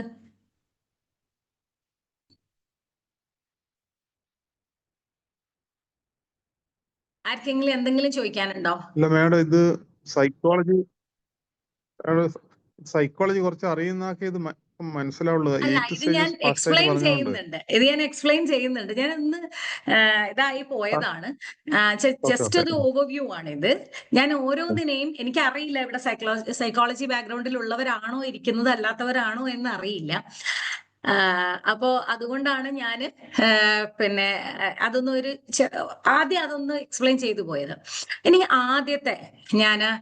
ആദ്യത്തേത് യെസ്, സ്പീഡ് ഇച്ചിരി കുറക്കാവോ? കുറയ്ക്കാം. Thank you ma'am. ഓക്കെ, അപ്പൊ ഞാൻ ഓരോന്നും പറയട്ടെ. നേരത്തെ ഞാൻ പറഞ്ഞു ട്രസ്റ്റ് വേഴ്സസ് മിസ്ട്രസ്റ്റ് എന്നുള്ളത് ഉള്ള ഒരു ക്വസ്റ്റ്യൻ ആണ്. അതായത് ഇത്രയേ ഉള്ളൂ, ഓരോ സ്റ്റേജിലും, അതായത് 8 സ്റ്റേജസ് നമ്മൾ ലിസ്റ്റ് ചെയ്തിട്ടുണ്ട്. അപ്പോൾ ഓരോ സ്റ്റേജിലും ഓരോ വ്യക്തിയുടെ ഈ ഷേപ്പിങ്ങിൽ, അതായത് അയാളുടെ പേഴ്സണാലിറ്റിയുടെ ഷേപ്പിങ്ങിൽ ഓരോ സ്റ്റേജിലെ കോൺഫ്ലിക്റ്റുകൾക്കും ഒരു നല്ല പാർട്ടുണ്ട്, നല്ലൊരു ഇമ്പോർട്ടൻസ് ഉണ്ട്. അപ്പോൾ ഈ ഏറ്റവും ആദ്യത്തെ കാലഘട്ടത്തിൽ, അതായത് 0 to 1 ഇയറിലെ കാലഘട്ടത്തിൽ ഒരു മനുഷ്യന്, അല്ലെങ്കിൽ ഒരു കുട്ടിയാണല്ലോ, ഒരു ഇൻഫന്റ് ആണല്ലോ, അപ്പൊ ആ ഒരു ഇൻഫന്റിന് വേണ്ടത് ട്രസ്റ്റ് ആണ്. അപ്പൊ ഈ ട്രസ്റ്റ് നമ്മൾ കണ്ടിട്ടുണ്ട്, കുട്ടി ഏറ്റവും ട്രസ്റ്റ് വർത്തി ആയിട്ടുള്ള ആളുടെ കൂടെ മാത്രമേ ഇരിക്കുള്ളൂ. അമ്മയുടെ കയ്യിൽ നിന്നും കുട്ടിക്ക് മാറിപ്പോവാനായിട്ട് ഇഷ്ടമല്ല. അപ്പൊ അമ്മയുടെ കയ്യിലാണ് കുട്ടി എപ്പോഴും ഇരിക്കുന്നത്. മറ്റുള്ളവർ വന്ന് എടുത്താൽ കുട്ടി എന്ത് ചെയ്യും? കുട്ടി അവരെ മാറ്റിക്കളയും, അല്ലെങ്കിൽ കരയും, അങ്ങനെയൊക്കെ. അതപ്പോ മിക്ക കുട്ടികളും അങ്ങനെയാണ്. ചില കുട്ടികൾ എക്സെപ്ഷൻസ് ഉണ്ട്. പക്ഷെ എന്നാലും അതെന്താന്ന് ചോദിച്ചാല് കുട്ടിയുടെ ഉള്ളിൽ ഒരു ഡൗട്ട് ഉണ്ട്, ഇങ്ങനെ എല്ലാവരെയും ട്രസ്റ്റ് ചെയ്യാൻ പറ്റും. സോ ആ child finds one person as the most trust worthy person. അപ്പൊ ഇവിടെ ഈ ട്രസ്റ്റ് ഉണ്ട്, മിസ്ട്രസ്റ്റ് ഉണ്ട്. ഈ ട്രസ്റ്റ് ബ്രേക്ക് ചെയ്യപ്പെടുന്നുണ്ട് ചില സമയങ്ങളിൽ. എൻ്റെ അനുഭവത്തിൽ ഈ ഒരു കാലഘട്ടത്തിൽ തന്നെ ഈ കുട്ടിയുടെ ഈ ട്രസ്റ്റ് ബ്രേക്ക് ചെയ്യപ്പെട്ടു. അപ്പൊ ഒരു വളരെ സങ്കടകരമായ ഒരു ഫാക്റ്റാണ്, പ്രത്യേകിച്ചും ജോലി ചെയ്യുന്ന അമ്മമാർക്ക്. ഇത് നമ്മള് ഇവരെ വിട്ടിട്ട് പലരും ഈ ഗൾഫിലൊക്കെ ഉള്ള ആൾക്കാര് പലരും കുട്ടികളെ വിട്ടിട്ട് ഈ 40 ദിവസം പ്രായമുള്ള കുട്ടികളെയൊക്കെ വിട്ടിട്ട് ഗൾഫിലേക്ക് ജോലിക്കൊക്കെ പോവാറുണ്ട്. അപ്പൊ ഇത്തരം ചില സന്ദർഭങ്ങളിൽ കുട്ടിക്ക് അവിടെ മിസ്ട്രസ്റ്റ് ആണ് ഡെവലപ്പ് ആകുന്നത്. കുട്ടിക്ക് ട്രസ്റ്റ് ചെയ്യാമോ എന്നുള്ള ഒരു പ്രശ്നം വരുന്നുണ്ട്. അവിടെ ഹോപ്പിന് പകരം കുട്ടിയുടെ ഉള്ളിൽ സൃഷ്ടിക്കപ്പെടുന്നത് എന്താണ്? കുട്ടിയുടെ ഉള്ളിൽ ഒരു ഇൻസെക്യൂരിറ്റി സെറ്റ് ചെയ്യുന്നുണ്ട്. അതുപോലെ തന്നെ കുട്ടിക്ക് can I trust the world, എനിക്ക് ഈ ലോകത്തെ ശരിക്കും ട്രസ്റ്റ് ചെയ്യാൻ പറ്റില്ല. Later on in the life ഇവർക്ക് ഡെവലപ്പ് ചെയ്യാൻ ഇങ്ങനെ ട്രസ്റ്റ് ഇഷ്യൂസ് ഒക്കെ ഡെവലപ്പ് ചെയ്യാവുന്ന സാധ്യതകളുണ്ട്. അതൊരു പ്രശ്നമാണ്. അപ്പൊ ഈ ഒരു സമയത്ത് എന്തായാലും എഡ്യൂക്കേഷൻ ഒന്നും നമ്മൾ സ്റ്റാർട്ട് ചെയ്യുന്നില്ല. പിന്നെ ഏറ്റവും കൂടുതൽ സമീപം, പക്ഷെ പല കുട്ടികളിലും ഞാൻ കണ്ടിട്ടുള്ളത്, പല കുട്ടികളിലും ADHD ഒക്കെ, attention deficit hyper activity behaviour ഉണ്ട്, പിന്നെ അറ്റൻഷൻ സീക്കിംഗ് ബിഹേവിയർ, ഇതൊക്കെ വരുന്നത് ഈ ഒരു കാലഘട്ടത്തിൽ വന്നു ചേരുന്നുണ്ട്. അതായത് അമ്മയുടെ ഒരു സാമീപ്യം, അല്ലെങ്കിൽ ഞാൻ ഏറ്റവും ട്രസ്റ്റ് ചെയ്യുന്ന ആളുടെ സാമീപ്യം എനിക്കില്ല എന്ന് തോന്നിയാൽ അത് കുട്ടിയുടെ റിയാക്ഷൻ പാറ്റേൺസ്, പലതരത്തിലുള്ള റിയാക്ഷൻ പാറ്റേൺസ് ഉണ്ട്. ചില കുട്ടികൾ വളരെയധികം കരഞ്ഞ് അവര് പോകാതിരിക്കാൻ, അങ്ങനെ അമ്മമാരും വിട്ടു പോകാതിരിക്കാൻ കരഞ്ഞ് കാര്യം നേടുന്ന കുട്ടികളുണ്ട്. പിന്നെ വേറെ കുട്ടികൾ എന്ന് വെച്ചാൽ ഇങ്ങനെ പോയിട്ട് തിരിച്ചു വരുമ്പം ഈ അമ്മമാരെ മൈൻഡ് ചെയ്യത്തില്ല. അങ്ങനെ പലതരത്തിലുള്ള റിയാക്ഷൻ പാറ്റേൺസ് കുട്ടികളിലുണ്ട്. പക്ഷെ എന്നിരുന്നാലും ഇവിടെ ട്രസ്റ്റ് വേഴ്സസ് മിസ്ട്രസ്റ്റ് എന്നുള്ള ഒരു മനുഷ്യന്റെ മനസ്സിലകത്തുള്ള കോൺഫ്ലിക്റ്റിൽ അവിടെ മിസ്ട്രസ്റ്റ് ആണ് ജയിക്കുന്നത്. അത് പേഴ്സണാലിറ്റിയിൽ പ്രശ്നങ്ങൾ ഉണ്ടാക്കാനായിട്ടുള്ള സാധ്യത വളരെ കൂടുതലാണ്. ഓക്കെ, അവിടെ കൂടുതലും കുട്ടികൾ കണ്ടുവരുന്നത് സെപ്പറേഷൻ ആങ്സൈറ്റി പോലെയുള്ള പ്രശ്നങ്ങൾ കുട്ടികളിൽ കണ്ടുവരുന്നുണ്ട്. അപ്പൊ ഈ ഒരു സമയത്ത് ഡെവലപ്പായ ചില കാര്യങ്ങളാണത്. പിന്നെ ഇനി വരുന്നത് autonomy versus shame and doubt ആണ്. ഈ ഒരു ടോഡ്ലർഹുഡിലാണ് നമ്മൾ പേരൻസ് ആണ്, കാരണം ഈ ഒരു ടോഡ്ലർഹുഡിൽ 1 to 3 years നമ്മൾ സാധാരണ കുട്ടികളെ സ്കൂളിൽ അയക്കാറില്ല. ഉണ്ടെങ്കിൽ തന്നെ പ്ലേ ക്ലാസ്സിലും ഒക്കെയാണ് അയക്കാറ്. പ്ലേ ക്ലാസ്സിലേക്ക് പോകുന്ന കുട്ടികൾ എനിക്ക് തോന്നുന്നത് ഒരു 2.5 years ഒക്കെ 2.5 years പ്ലേ ക്ലാസ്സിൽ എടുക്കും. പക്ഷെ പ്ലേ ക്ലാസ്സിൽ വിടുന്ന കുട്ടികൾ കുറച്ചും കൂടെ ഇൻഡിപെൻഡന്റ് ആയിട്ട് മാറാറുണ്ട്. കാരണം എന്നാന്ന് ചോദിച്ചാൽ അവിടെ ഇത്രയും കുട്ടികളുടെ ഇടയ്ക്ക് ഇൻഡിവിജ്വൽ ആയിട്ട് എടുത്തുകൊണ്ട് നടക്കാനും അങ്ങനെയൊന്നും ഒരു അറ്റൻഷൻ കൊടുക്കാനോ അവിടുത്തെ ആയക്കയോ അല്ലെങ്കിൽ അവിടുത്തെ ടീച്ചറിനോ സാധിക്കാത്തത് കൊണ്ട് അവരെന്ത് ചെയ്യുമെന്ന് ചോദിച്ചാൽ അവര് കുട്ടികളെ തനിയെ കാര്യങ്ങൾ ചെയ്യാൻ, കുറെ കാര്യങ്ങളൊക്കെ തനിയെ കാര്യങ്ങൾ ചെയ്യാൻ അവർ പരിശീലിപ്പിക്കുന്നുണ്ട്. പക്ഷെ നമ്മൾ വിചാരിക്കും ഈ ചെറിയ കുട്ടിയെ തുമ്പിയെ കൊണ്ട് കല്ലെടുപ്പിക്കുകയാണോ, ചെറിയ കുട്ടിയെ ഇത്രയൊക്കെ ചെയ്യിപ്പിക്കാമോ എന്നൊക്കെ വിചാരിക്കും. പക്ഷെ ഇവിടെ ചെയ്യിപ്പിക്കുന്നതാണ് നല്ലത്. കാരണം കുട്ടിയുടെ ഉള്ളിലുള്ളത് എനിക്ക് കാര്യങ്ങൾ തന്നെ ചെയ്യാൻ കഴിയുമോ എന്നുള്ളതാണ്. ഇപ്പൊ ഒരു ഫോർ എക്സാമ്പിൾ ഞാൻ പറയാം, നമ്മൾ കുട്ടികൾ 1 തൊട്ട് 3 വയസ്സ് വരെയുള്ള കുട്ടികളാണ്. അവര് തനിയെ പല്ല് തേക്കാൻ ശ്രമിക്കാറുണ്ട്. അപ്പൊ തനിയെ പല്ല് തേക്കാൻ ശ്രമിക്കുന്നത് നമ്മൾ നിരുത്സാഹപ്പെടുത്താറാണ് പതിവ്. നമ്മൾ നിരുത്സാഹപ്പെടുത്തുന്നത് എന്തുകൊണ്ടാണ് കുട്ടി പല്ല് തനിയെ തേക്കണ്ട എന്ന്, അല്ലെങ്കിൽ 1 തൊട്ട് 3 വരെയുള്ള വയസ്സിൽ 2 വയസ്സുള്ള കുട്ടി തനിയെ പല്ല് തേച്ചോട്ടെ എന്നാരെങ്കിലും വെക്കാറുണ്ടോ? ഇല്ല, ക്ലീൻ ആവത്തില്ല എന്ന് വിചാരിച്ചു. അതാണ് എക്സാക്ട്ലി നമ്മൾ പറയുന്നത്. ക്ലീൻ ആവില്ല, നമ്മൾ ചിലപ്പോൾ അത് ഉറക്കെ പറയുകയും ചെയ്യും, മോനെ അത് തേച്ചാൽ ശരിയാവില്ല, അത് ക്ലീൻ ആവില്ല, ശരിയാവില്ല, അമ്മ തേച്ച് തരാം അല്ലെങ്കിൽ അച്ഛൻ തേച്ച് തരാം എന്ന് പറയും. പക്ഷേ ഇവിടെ കുട്ടിയുടെ മനസ്സിലേക്ക് കയറുന്നത് ഷെയിം ആൻഡ് ഡൗട്ട് ആണ്. മോൻ തേച്ചാൽ ശരിയാവുന്നില്ല, അവന് നമ്മുടെ പ്രായ വ്യത്യാസമോ അല്ലെങ്കിൽ നമുക്കുള്ള ഒരു എക്സ്പീരിയൻസ് കുട്ടിക്ക് അത്ര ആലോചിക്കാനുള്ള ഒരു പ്രായമൊന്നുമില്ല. അപ്പൊ അവൻ ആലോചിക്കുന്നത് ഇത്രയേ ഉള്ളൂ, അമ്മയ്ക്ക് ചെയ്യാമെങ്കിൽ എനിക്കും ചെയ്തില്ല, അപ്പൊ എനിക്കെന്തോ പ്രശ്നമുണ്ട്, ഞാൻ ചെയ്യുന്നില്ല എന്നുള്ളത്. കുളിക്കാൻ നേരം അവർ തന്നെയാണ് സോപ്പ് കൈകാര്യം ചെയ്യുന്നത്, പക്ഷെ വയറിൽ മാത്രമേ തേക്കുള്ളൂ. അതുകൊണ്ട് തന്നെ നമ്മൾ എന്ത് ചെയ്യും, അവരെ അതിന് സമ്മതിക്കാറില്ല. സോപ്പിങ് തന്നെ വേഗം, എനിക്ക് നേരെയില്ല, അത് പിന്നെ നീ ചെയ്താൽ ശരിയാവില്ല എന്ന് പറയുന്നത്. ഇവിടെ കുട്ടിയുടെ ആദ്യത്തെ ഷെയിം ആൻഡ് ഡൗട്ട് വന്നു തുടങ്ങി. എന്നെ കൊണ്ട് കൊള്ളാം, ഞാൻ കേപ്പബിൾ ആണോ, എനിക്ക് എന്നെ കൊണ്ട് ഒറ്റയ്ക്ക് കാര്യങ്ങൾ ചെയ്യാനാവില്ലേ എന്നൊക്കെ. ഒരു ബുക്ക് കണ്ടിട്ടുണ്ടെങ്കിൽ കളർ പെൻസിൽ എടുത്ത് കുത്തി വരയ്ക്കും. അപ്പൊ പേപ്പറുകൾ അല്ലെങ്കിൽ നമ്മളെ A4 ഷീറ്റുകളൊക്കെ വെച്ചിരിക്കുകയായിരിക്കും, അതെടുത്ത് കുത്തി വരയ്ക്കും. എൻ്റെ പേരൻസ് പറയാറുണ്ട് ഞാനൊരു ചെക്ക് ലീഫ് ഇങ്ങനെ വരച്ച് നശിപ്പിച്ച ആളാന്ന് പറയാറുണ്ട്. പിന്നെ അത് ബാങ്കിൽ കൊണ്ടുപോയി മാറ്റിയൊക്കെ എടുത്തു. ബട്ട് സംഭവം may be they allowed me or എന്താ വരച്ചു കഴിഞ്ഞായിരിക്കും കണ്ടത്. അപ്പോൾ പിന്നെ അങ്ങനെ വരച്ചൊക്കെ നോക്കുന്ന ഒരു, എനിക്ക് എന്നെ കൊണ്ട് പറ്റുമോ ഇല്ലയോ എന്ന് ചെയ്ത് നോക്കുന്ന ഒരു കാലഘട്ടമാണ്. പക്ഷെ നമ്മൾ ഇവരെ ഇതിന് അനുവദിക്കാറില്ല. പക്ഷെ പ്ലേ സ്കൂളിലും അംഗൻവാടിയിലും ഒക്കെ പോകുന്ന കുട്ടികൾ തനിയെ ചോറ് വാരി തിന്നാനില്ല, അവിടെ എല്ലാം ആക്കും. ചില പിള്ളേരുണ്ട് ഈ നിലത്തോ അല്ലെങ്കിൽ മേശപ്പുറത്തോ ഒക്കെ ചോറങ്ങോട്ട് നിരത്തിയിട്ടിട്ട് അവിടുന്ന് വാരി തിന്നും. പക്ഷെ നമുക്ക് ചെയ്യാവുന്ന ഇത്രയേ ഉള്ളൂ, അവിടെ ഒന്ന് നീറ്റാക്കി ഇടുക, അവൻ എങ്ങനെ വേണമെങ്കിലും തിന്നോട്ടെ, പക്ഷെ തിന്നാൻ പഠിക്കുന്നുണ്ട് എന്നുള്ളതാണ്. കാരണം എൻ്റെ മോൻ ഫസ്റ്റ് ബോൺ എന്താ പറയുക ഗ്രാൻഡ് ചൈൽഡ് ആയിരുന്നു, ഫസ്റ്റ് ചൈൽഡ് ആയിരുന്നു. അപ്പോൾ ഞങ്ങൾ എന്ത് ചെയ്തു, അവനൊരു 10 മാസമൊക്കെ കഴിഞ്ഞപ്പോഴേക്കും അപ്പോഴൊക്കെ വാരി കൊടുത്തുകൊണ്ടിരിക്കുക. പക്ഷെ അതേ പ്രായത്തിലുള്ള മറ്റൊരു കുട്ടി ഒരു ദിവസം വീട്ടിൽ വന്നപ്പോഴത്തേനും ആ കുട്ടി ബിസ്ക്കറ്റ് കൈ കൊടുത്തതേ ഉള്ളൂ, അവർക്ക് ഇങ്ങനെ കടിച്ച് തിന്നുന്നത് ഞാൻ കണ്ടു. അപ്പൊ എനിക്ക് ഭയങ്കര ഒരു പ്രശ്നമായി, അയ്യോ ഇവന് അറിയില്ലേ എന്ന്. പക്ഷെ ഞാനൊന്ന് കൊടുത്തു നോക്കിയപ്പോ ഇവനും തിന്നുന്നുണ്ട്, ഇവനും കൈ പിടിച്ച് കഴിക്കുന്നുണ്ട്. പക്ഷെ നമ്മളിത് കൊടുക്കുന്നില്ല, നമ്മളിത് മനസ്സിലാക്കുന്നില്ല. കുട്ടിക്ക് തന്നെ ചെയ്യാനുള്ള ഒരു പ്രാപ്തി വന്നു തുടങ്ങി എന്ന് നമ്മൾ മനസ്സിലാക്കുന്നില്ല. അപ്പൊ ഈ ഒരു കാര്യം ഫുൾഫിൽ ചെയ്ത് അവൻ കുറെ കാര്യങ്ങൾ തന്നെ ചെയ്യാൻ കൊടുത്തിട്ടുണ്ടെങ്കിൽ കുട്ടിക്ക് ഒരു വിൽ പവർ വരും. അതായത് എനിക്ക് ചെയ്യാൻ പറ്റും, ഞാൻ ചെയ്യാം എന്ന് പറഞ്ഞ് കുട്ടി ഇനീഷ്യേറ്റ് ചെയ്ത് തുടങ്ങും. അങ്ങനെയാണ്. ഓക്കെ, അപ്പൊ അതാണ് നമ്മൾ ആ ഒരു സമയത്ത് ശ്രദ്ധിക്കേണ്ട ഒരു കാര്യം 1 to 3 years. പിന്നെ വരുന്നത് ഇനീഷ്യേറ്റീവ് വേഴ്സസ് ഗിൽറ്റ് ആണ്. അത് ഒരു പ്രീ സ്കൂൾ കാലഘട്ടത്തിൽ, അതായത് 3 to 6 years കുട്ടി നഴ്സറി പോകുമ്പോഴും ഒക്കെ ഇനീഷ്യേറ്റീവ് എടുക്കും.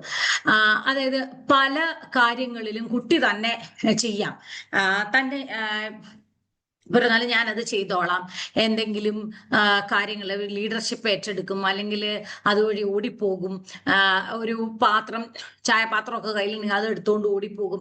ഇങ്ങനെയൊക്കെയുള്ള കുറെ കാര്യങ്ങൾ ചെയ്യുമ്പോൾ, അല്ലെങ്കിൽ അവിടെ എവിടെയും വലിഞ്ഞു കയറും. പക്ഷെ അപ്പോഴൊക്കെ നമ്മൾ ചെയ്യുന്ന കാര്യം ചെയ്യരുത് എന്ന് പറയുന്നതാണ്. അപ്പൊ കുട്ടിയുടെ ഉള്ളിൽ ഒരു ഗിൽറ്റാണ് ക്രിയേറ്റ് ചെയ്യപ്പെടുന്നത്. കുട്ടിക്ക് അവിടെ ഒരു പേർപ്പസ്, എൻ്റെ പേർപ്പസ്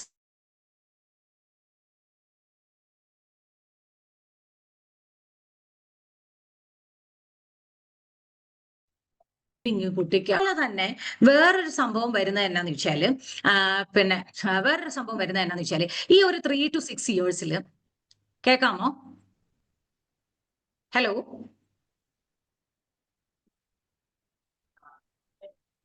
കേൾക്കാമോ? കേൾക്കാം. ഓക്കെ. ഈ ഒരു 3 to 6 years പിന്നെ സംഭവിക്കുന്ന ഒരു കാര്യം എന്ന് പറഞ്ഞാൽ വേറൊരു സംഭവമുണ്ട്. അതായത് നമ്മൾ സ്കൂളിൽ വിടുമ്പോൾ, നമ്മുടെ ഒരു സ്കൂളിംഗ് സിസ്റ്റത്തിൽ ഇപ്പൊ സംഭവിച്ചു കൊണ്ടിരിക്കുന്ന, സ്കൂളിൽ വിടുന്ന ഒരു കാലഘട്ടമാണ് ഈ 3 to 6 years എന്ന് പറയുന്നത്. ആദ്യമായിട്ട് നഴ്സറിയിലും ഒക്കെ പോകുന്നതാണ്. അപ്പൊ ഈ ഒരു സമയത്ത് തന്നെയാണ് ഇവരുടെ ഫിസിക്കൽ ഡെവലപ്മെന്റിൽ ഇവരുടെ ഫൈൻ മോട്ടോർ സ്കിൽസും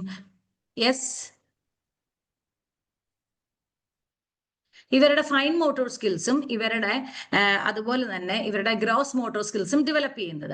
ഫൈൻ മോട്ടോർ സ്കിൽസ് ഡെവലപ്പ് ചെയ്യുന്നത് എങ്ങനെയാണെന്ന് ചോദിച്ചാൽ അവരുടെ എന്താ പറയുക, അവരുടെ എഴുത്തിന്, വരയ്ക്ക് ഒക്കെ അവരുടെ കൈകൾ വഴങ്ങുന്നത് പോലെ ചെറിയ ചെറിയ മസിൽസ്, അവരുടെ കൈയുടെ ഒക്കെ ചെറിയ മസിൽസ് ഡെവലപ്പ് ആകുന്നുണ്ട്. അപ്പൊ അതിന് കുറച്ച് നല്ല എക്സസൈസും നല്ല കോർഡിനേഷനും വേണം. അപ്പൊ അതിനു വേണ്ടിയിട്ടാണ് വരയും എഴുത്തും അങ്ങനത്തെ കാര്യങ്ങളൊക്കെ ഉള്ളത്. ഗ്രോസ് മോട്ടോർ സ്കിൽസ് എന്ന് പറയുമ്പോൾ കുട്ടിയുടെ മസിൽസ് ഒക്കെ, വലിയ മസിൽസും ഒക്കെ വലുതാണ്, ഓട്ടം, ചാട്ടം, അതുപോലെയുള്ള ആക്ടിവിറ്റീസ് ആണ്. ഇവിടെ നമ്മൾ പലപ്പോഴും ഈ കുട്ടിയെ എന്താ ചെയ്യുന്നത്, കുട്ടിയെ സ്റ്റോപ്പ് ചെയ്യുക ചെയ്യുന്നത്. ഓടാൻ സമ്മതിക്കില്ല. എനിക്ക് ഈ 3 വയസ്സ് ഉള്ള ഒരു കുട്ടിയെ എടുത്തോണ്ട് നടക്കുന്ന, കാലിന് മണ്ണ് പറ്റും എന്ന് പറഞ്ഞ് എടുത്തോണ്ട് നടക്കുന്ന അമ്മമാരുണ്ട്. പക്ഷെ ഇവിടെ ഇവരുടെ മോട്ടോർ സ്കിൽസ് തന്നെ, ഇവരുടെ ഫിസിക്കൽ സ്കിൽസ് ഇവിടെ വളരുന്നില്ല. എഴുത്ത് എന്ന് പറയുന്നത്, എഴുത്തൊരു സ്കില്ലാണ്, പഠനം ഒരു സ്കില്ലാണ്, മാത്തമാറ്റിക്സ് ഒരു സ്കില്ലാണ്. അപ്പൊ ഇത്തരം സ്കില്ലുകൾ കുട്ടിയെ, അതുപോലെ ലാംഗ്വേജ് ഒരു സ്കില്ലാണ്. അപ്പൊ ഇത്തരം സ്കില്ലുകൾ കുട്ടിക്ക് വളരേണ്ട ഒരു വളരെ ആപ്റ്റ് ആയിട്ടുള്ള ഒരു പ്രായം എന്ന് പറഞ്ഞാൽ ഈ 3 to 6 yearsലുള്ള പ്രായമാണ്. അപ്പൊ അത് അവർക്ക് ഇൻട്രൊഡ്യൂസ് ചെയ്ത് കൊടുക്കണം. ഇൻട്രൊഡ്യൂസ് ചെയ്ത് കൊടുക്കുന്നത് മാത്രം പോരാ, പ്രാക്ടീസ് ചെയ്യാനും കൂടെ. നമ്മൾ പലപ്പോഴും 5 വയസ്സ് കഴിഞ്ഞിട്ട് കുട്ടിയെ ചേർക്കാം, 6 വയസ്സ് കഴിഞ്ഞ് കുട്ടിയെ ചേർക്കാം. പക്ഷെ എൻ്റെ ഒരു ഒബ്സർവേഷനിൽ ഏറ്റവും നേരത്തെ ചേർത്ത കുട്ടികളാണ് കുറച്ചുകൂടി നല്ല ബ്രില്യൻ്റ് ആയിട്ട് കുറച്ചുകൂടെ കാര്യങ്ങൾ ചെയ്യുന്നതും കുറച്ചുകൂടി ഇനിഷ്യേറ്റീവ് എടുക്കുന്നതും കുറച്ചുകൂടി എന്താ പറയുന്നത് കോൺഫിഡൻസ് ഉള്ളതും ഒക്കെ ആയിട്ട് വളരുന്ന നേരത്തെ ചെയ്തു തുടങ്ങിയ കുട്ടികളാണ്. അപ്പൊ ലാംഗ്വേജ് അങ്ങനെയുള്ള കാര്യങ്ങൾ, ലാംഗ്വേജ്, മാത്തമാറ്റിക്കൽ സ്കിൽസ്, അതായത് അരിത്തമെറ്റിക്കൽ സ്കിൽസ് ആണ്. Language, reading, writing, arithmetical skills ഒക്കെ. റീഡിങ് കുറച്ചും കൂടെ ഒരു ഇതിലാണ്, റീഡിങ് റൈറ്റിംഗ് കുറച്ചും കൂടെ ഉള്ള ഒരു ഇതിലാണ്. ആദ്യം കുട്ടിയെ കോൺസെപ്റ്റുകൾ പഠിപ്പിച്ചു തുടങ്ങുക. പിന്നെ ഒരു 4 വയസ്സൊക്കെ കഴിയുമ്പോഴേക്കും പതിയെ ചെറിയ 1, 1, 2 അങ്ങനെ കണക്ക് കൂട്ടാൻ പഠിപ്പിക്കുക. പിന്നെ അതുപോലെ തന്നെ അക്ഷരങ്ങളും ഒക്കെ ഇൻട്രൊഡ്യൂസ് ചെയ്ത് ഇതെല്ലാം എന്താ പറയുന്നത് അവര് സ്വായത്തമാക്കുന്ന രീതിയിൽ. അപ്പൊ അതിനോട് കൂടെ തന്നെ ശ്രദ്ധിക്കേണ്ട കാര്യമാണ് റൈറ്റിംഗ് സ്കില്ലുകൾ. പിന്നെ ഈ കുട്ടിയുടെ അന്നേരം ചെയ്തില്ലെങ്കിൽ പിന്നെ ഈ കുട്ടിയുടെ റൈറ്റിംഗ് സ്കിൽസ് മര്യാദക്ക് ഇൻട്രസ്റ്റ് ഇല്ലാതെ വരും എന്നുള്ളത് ഒന്ന് സത്യമാണ്. പിന്നെ ഈ റൈറ്റിംഗ് സ്കിൽസ് ഡെവലപ്പ് ചെയ്യാതെ വരും. അപ്പൊ ഈ ഒരു കാര്യം നമ്മൾ ശ്രദ്ധിക്കേണ്ടതായിട്ടുണ്ട്. കുട്ടി ഇനീഷ്യേറ്റീവ് എടുക്കുകയാണെങ്കിൽ എന്തെങ്കിലും ഒരു കാര്യം, ഞാൻ അപ്പുറത്തെ വീട്ടിൽ ഞാൻ കൊണ്ട് കൊടുത്തോട്ടെ, അപ്പുറത്തെ വീട്ടിൽ ഇല്ല നീ പോയാൽ ശരിയാവില്ല എന്നല്ല പറഞ്ഞാൽ കൊടുത്തോ, പതിയെ കുറച്ച് ഇങ്ങനെ പുറകെ പോയാൽ മതി. ഞാനിങ്ങനെ നായ വന്നാലോ പുറകെ എന്ന് വിചാരിച്ചു, അതുകൊണ്ടാണ് പുറകെ വന്നത് എന്നൊക്കെ പറയുമ്പോൾ കുട്ടിയുടെ ഒരു സെൻസ് ഓഫ് സേഫ്റ്റി കൂടും. അപ്പൊ അങ്ങനത്തെ ചില കാര്യങ്ങൾ അവരെ ഏൽപ്പിക്കുക. പിന്നെ അവർക്ക് ഇഷ്ടമുള്ള ഷർട്ടോ അല്ലെങ്കിൽ ഡ്രസ്സോ ഒന്ന് നിങ്ങൾ ഒരു 5 എണ്ണം എടുത്തു വെച്ചിട്ട് അതിൽ നിന്ന് ഒരെണ്ണം സെലക്ട് ചെയ്തോ എന്നൊക്കെയുള്ള ഒരു ഇത് കൊടുക്കുക എന്നുള്ള ഒരു ഇനീഷ്യേറ്റീവ് എന്നുള്ള ഒരു ഇതിൽ കൊടുക്കുക എന്നുള്ളതാണ് അതിനകത്ത്. അതിനോടൊപ്പം തന്നെ ഈ ഒരു ഏജിൽ ശ്രദ്ധിക്കേണ്ടത് അവരെ റീഡിങ് ആൻഡ് റൈറ്റിംഗ് സ്കിൽസ് ശരിക്കും അത് ഡെവലപ്പ് ചെയ്യണം. പക്ഷെ ഇപ്പോഴത്തെ ഒരു എഡ്യൂക്കേഷൻ സിസ്റ്റത്തിൽ ഏർലി ഏജസിലുള്ള റൈറ്റിംഗ് സ്കിൽസ് ഒക്കെ പ്രാക്ടീസ് ചെയ്യല്ലേ. ഇവിടെ 3 to 6 ഇയേഴ്സിൽ നമ്മൾ ഒരുപാട് ഇങ്ങനെ എഴുതി അതൊന്നും അങ്ങനെയൊന്നും നമ്മൾ ഓവർ ബേർഡൻ ചെയ്യുമല്ല. പക്ഷെ സ്കില്ല് ഡെവലപ്പ് ആകുന്ന രീതിയിൽ നമ്മൾ പതിയെ കുട്ടിയെ മോട്ടിവേറ്റ് ചെയ്ത് പലപ്പോഴും നമ്മൾ കാണാറുണ്ട്. LKG പഠിക്കുന്ന കുട്ടി റീലൊക്കെ എടുത്തിട്ടിടും, കുട്ടിയെ അടിച്ചടിച്ച് പഠിപ്പിക്കുന്നത്. പക്ഷെ അതൊന്നും ഒരിക്കലും കുട്ടിയുടെ ആത്മാഭിമാനത്തിന് ക്ഷതാണത്. നാളെ ആ കുട്ടി ഇത് കണ്ടു കഴിയുമ്പം അവനെ അടിച്ച്, കാരണം അടി കൊള്ളുന്നത് കുട്ടിക്ക് തന്നെ നാണക്കേടായിരിക്കെ, കുട്ടിക്ക് മറ്റൊരാളുടെ മുമ്പിൽ വഴക്ക് പറയുന്നത് വരെ നാണക്കേടായിരിക്കെ, കുട്ടിയെ റീലെടുത്ത് ലോകം മൊത്തം കാണിക്കുകയാണ് കുട്ടിയെ തല്ലുന്നതും കുട്ടി കരയുന്നതൊന്നും ഒരു മനുഷ്യനും പുറമെ കാണിക്കാൻ ഇഷ്ടപ്പെടാത്ത കാര്യങ്ങളാണ്. അവന്റെ വീക്ക്നെസ് ആണ് അവിടെ വെളിവാകുന്നത്. അപ്പൊ ആ കുട്ടിയെ എത്ര പേരുടെ മുമ്പിലാണ് ശരിക്കും അവന് ഒരു ഷെയിം വരാൻ വേറെ ഒന്നും വേണ്ട, ഷെയിമും ഗിൽറ്റും ഒക്കെ വരാൻ വേറെ ഒന്നും വേണ്ട. അപ്പൊ അടിച്ചൊന്നും പഠിപ്പിക്കേണ്ട കാര്യമില്ല, മോട്ടിവേറ്റ് ചെയ്യുക എന്നുള്ളതാണ്. മോട്ടിവേറ്റ് ചെയ്യുന്നത് അവരുടെ ഒരു ഫ്യൂച്ചർ പ്രോസ്പെക്ട്സ് കാണിച്ചുകൊണ്ടായിരിക്കണം. കുട്ടിക്ക് പല ആളുകളെ കാണുമ്പോഴും ഫാസിനേഷൻ തോന്നും. അപ്പോൾ അത് തന്നെ നിനക്കതാവാൻ പറ്റും എന്നുള്ള ഒരു ഹോപ്പിൽ കുട്ടിയെ വളർത്തിയെടുക്കുന്നതാണ് ശരിക്കും പറഞ്ഞാൽ. അത് ടീച്ചേഴ്സും ശ്രദ്ധിക്കണം, പാരൻസും ശ്രദ്ധിക്കണം. അങ്ങനെ ഒരു ആറ്റിറ്റ്യൂഡ് കുട്ടിയുടെ ഉള്ളിൽ വളരെ പോസിറ്റീവ് ആയിട്ടുള്ള, കാരണം അടിച്ചു പഠിപ്പിച്ച ശരിക്കും നെഗറ്റീവ് ആയിട്ടുള്ള ആറ്റിറ്റ്യൂഡാണ് ടുവേർഡ്സ് സ്റ്റഡീസ് വരിക. അപ്പൊ അടിച്ചല്ല പഠിപ്പിക്കേണ്ടത്, അവരെ മോട്ടിവേറ്റ് ചെയ്യുക. ഇങ്ങനെ എഴുതിയില്ലെങ്കിൽ പോലീസ് ആവാൻ പറ്റില്ല, അല്ലെങ്കിൽ പൈലറ്റ് ആവാൻ പറ്റില്ല, എഴുതിയില്ലെങ്കിൽ അങ്ങനെ ആവാൻ പറ്റില്ല, പക്ഷെ എഴുതിയാലേ ഉള്ളൂ ഇങ്ങനെ ആവാൻ പറ്റുള്ളൂ എന്ന് കൂടെ ഇരുന്ന്, ഇവിടെയൊക്കെ നമ്മുടെ കോൺസ്റ്റന്റ് അറ്റൻഷൻ ആവശ്യമാണ് എന്നുള്ളതാണ്. ഇനി വരുന്നത് ഇൻഡസ്ട്രി വേഴ്സസ് ഇൻഫീരിയോറിറ്റി ആണ്. അപ്പോ ഇവിടെ ഒരു കോമ്പീറ്റൻസിന്റെ ക്വസ്റ്റ്യൻ ആണ്. കഴിവുണ്ടോ എന്നുള്ളതാണ് ഇവിടുത്തെ വലിയ പ്രശ്നം. 6 തൊട്ട് 12 വയസ്സ് വരെ കുട്ടിയുടെ ഒരു സംശയം എനിക്ക് കഴിവുണ്ടോ എന്നുള്ളതാണ്. ഇവിടെയാണ് ശരിക്കും നമ്മുടെ എഡ്യൂക്കേഷൻ സിസ്റ്റവും പാരന്റിങ് സിസ്റ്റവും അട്ടർ ഫെയിലിയേഴ്സ് ആകുന്നത്.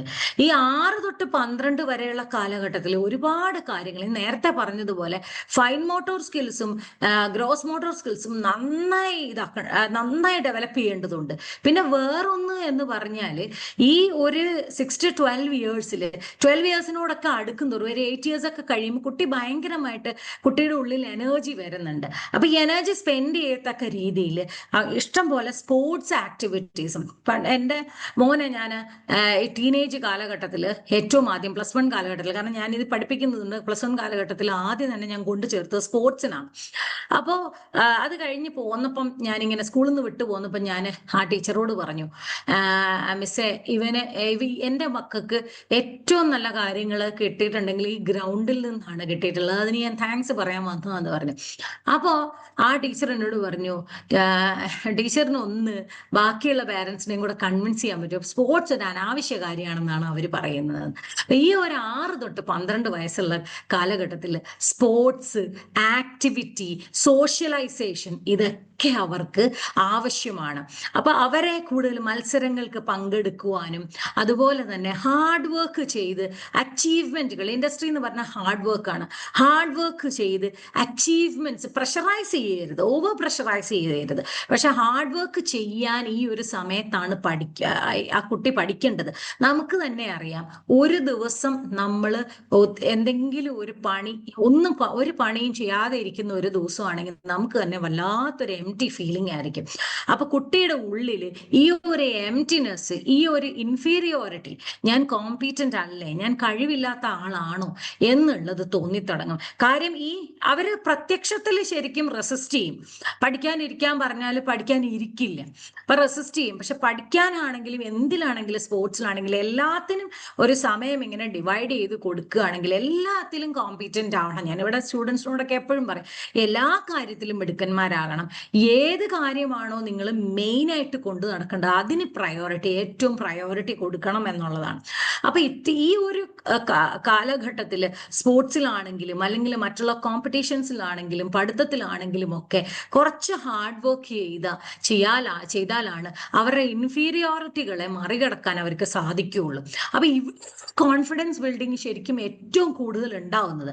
അപ്പൊ അതുകൊണ്ട് ഈ 6 to 12 yearsൽ ഈ കുട്ടിയുടെ കോൺഫിഡൻസ് ബിൽഡപ്പ് ചെയ്ത് വന്നില്ലെങ്കിൽ പിന്നെ നിരന്തരം സപ്പോർട്ട് കൊടുത്ത് പേരൻസ് കൂടെ നിൽക്കേണ്ടതായിട്ടുണ്ട്. അപ്പൊ പേരൻസിന്റെ ഒരു ഇത് എന്ന് പറഞ്ഞിട്ടുണ്ടെങ്കിൽ, ഇപ്പം ഒരു കുട്ടി വളരുന്നതിനനുസരിച്ച് പാരന്റും വളരണം. കുട്ടിയുടെ ആ ഒരു സ്റ്റേജിൽ പാരന്റും നിൽക്കണം.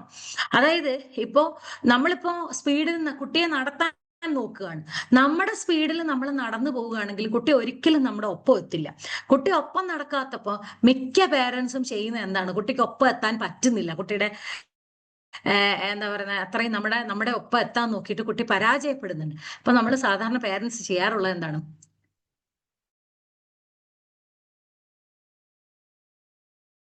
നമ്മള് കുട്ടിയെ പിന്നെ എടുത്തോണ്ട് പോവോ, അതോ പതിയെ നമ്മളൊന്ന് സ്റ്റെപ്പ് ഡൗൺ ചെയ്തിട്ട് കുട്ടിയെ കൈ പിടിച്ച് പതിയെ നടത്തിക്കൊണ്ട് പോവോ? കേൾക്കാമോ?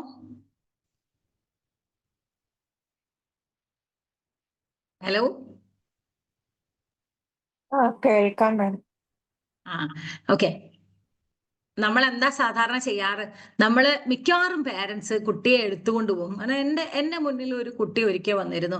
അവന് 11ാം ക്ലാസ്സിൽ അവന് ടി സി വാങ്ങിച്ചോ മറ്റേ വേറൊരു സ്കൂളിലേക്ക് മാറിപ്പോവാണ്.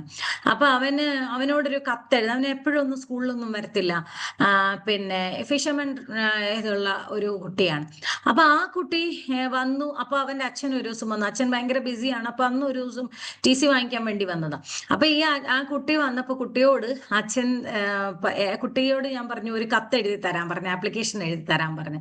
അപ്പൊ അച്ഛൻ പറഞ്ഞു ടീച്ചർ അങ്ങ് എഴുതി വിട്, അവൻ അറിയില്ല എന്ന് പറഞ്ഞു. പക്ഷെ ഈ കുട്ടിക്ക് ഏറ്റവും ഇമ്പോർട്ടന്റ് ആയിട്ടുള്ളത് അവന്റെ അച്ഛനും അമ്മയാണ്. അപ്പൊ അവര് തന്നെ പറയാണ് നിന്നെക്കൊണ്ട് പറ്റുന്നില്ല, നീ കോമ്പീറ്റന്റ് അല്ല, നിന്നെ കൊണ്ട് എഴുതാൻ പറ്റില്ല. അവിടെ ഓർക്കേണ്ട ഒരു കാര്യം, തെറ്റിച്ചോട്ടെ പക്ഷെ അവൻ ചെയ്യട്ടെ.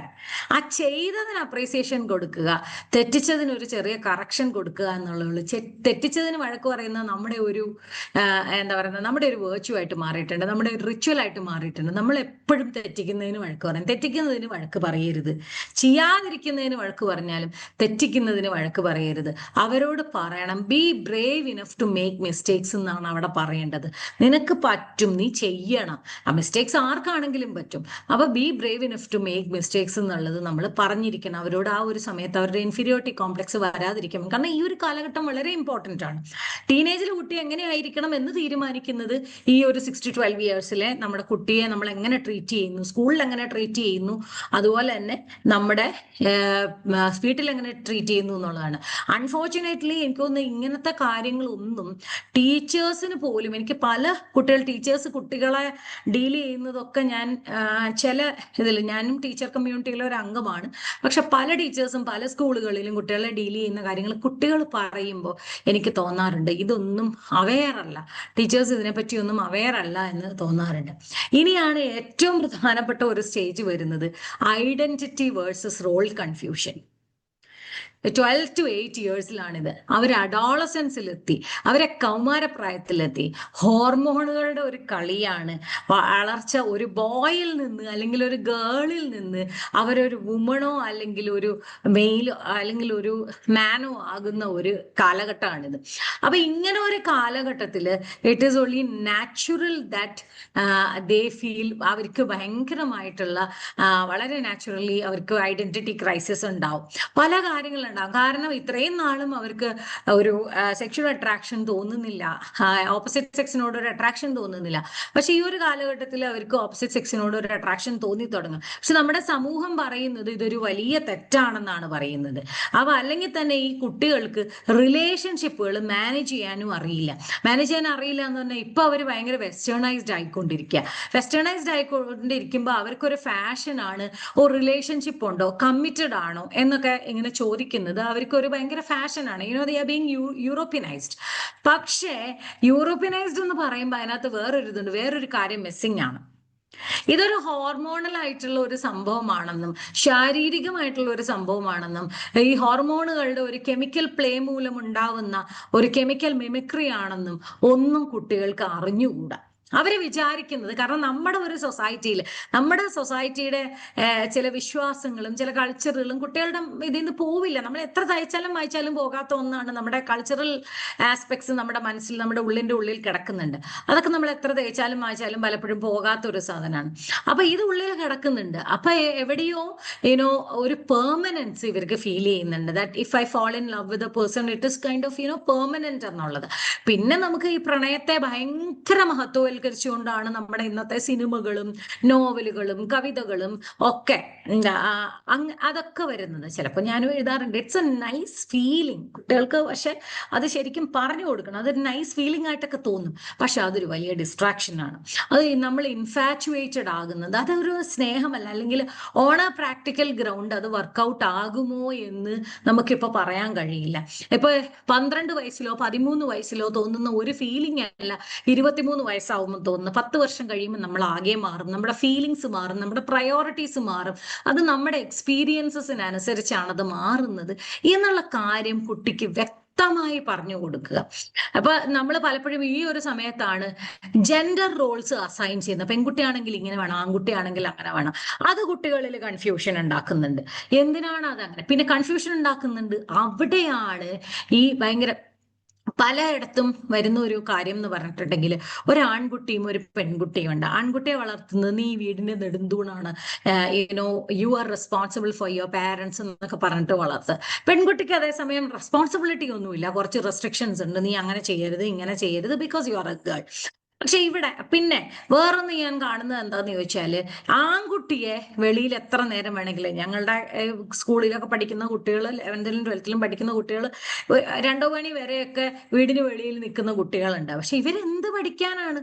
അല്ലെങ്കിൽ ആ പഠനത്തോട് അവർക്ക് എന്ത് ഇതാണ്? അപ്പൊ ഇങ്ങനെ വെറുതെ ഇറക്കി വിടുന്ന ആളുകളുണ്ട്. അപ്പൊ അങ്ങനെ വെറുതെ ഇറക്കി വിടുന്ന ആളുകൾക്ക് ഈ കുട്ടികൾക്ക് ഒരു പ്രത്യേകതയുണ്ട്. അതെന്നാന്ന് വെച്ചാൽ കുട്ടികളോട് റെസ്ട്രിക്ഷൻസ് നമ്മൾ പറയും, ഇത് ചെയ്യരുത് എന്ന് നമ്മൾ സ്ട്രിക്റ്റ് ആയിട്ട് പറയും. ഇത് ചെയ്യരുത് എന്ന് പറയുമ്പോൾ ആദ്യം അവർക്കൊരു ബുദ്ധിമുട്ടുണ്ടാവും.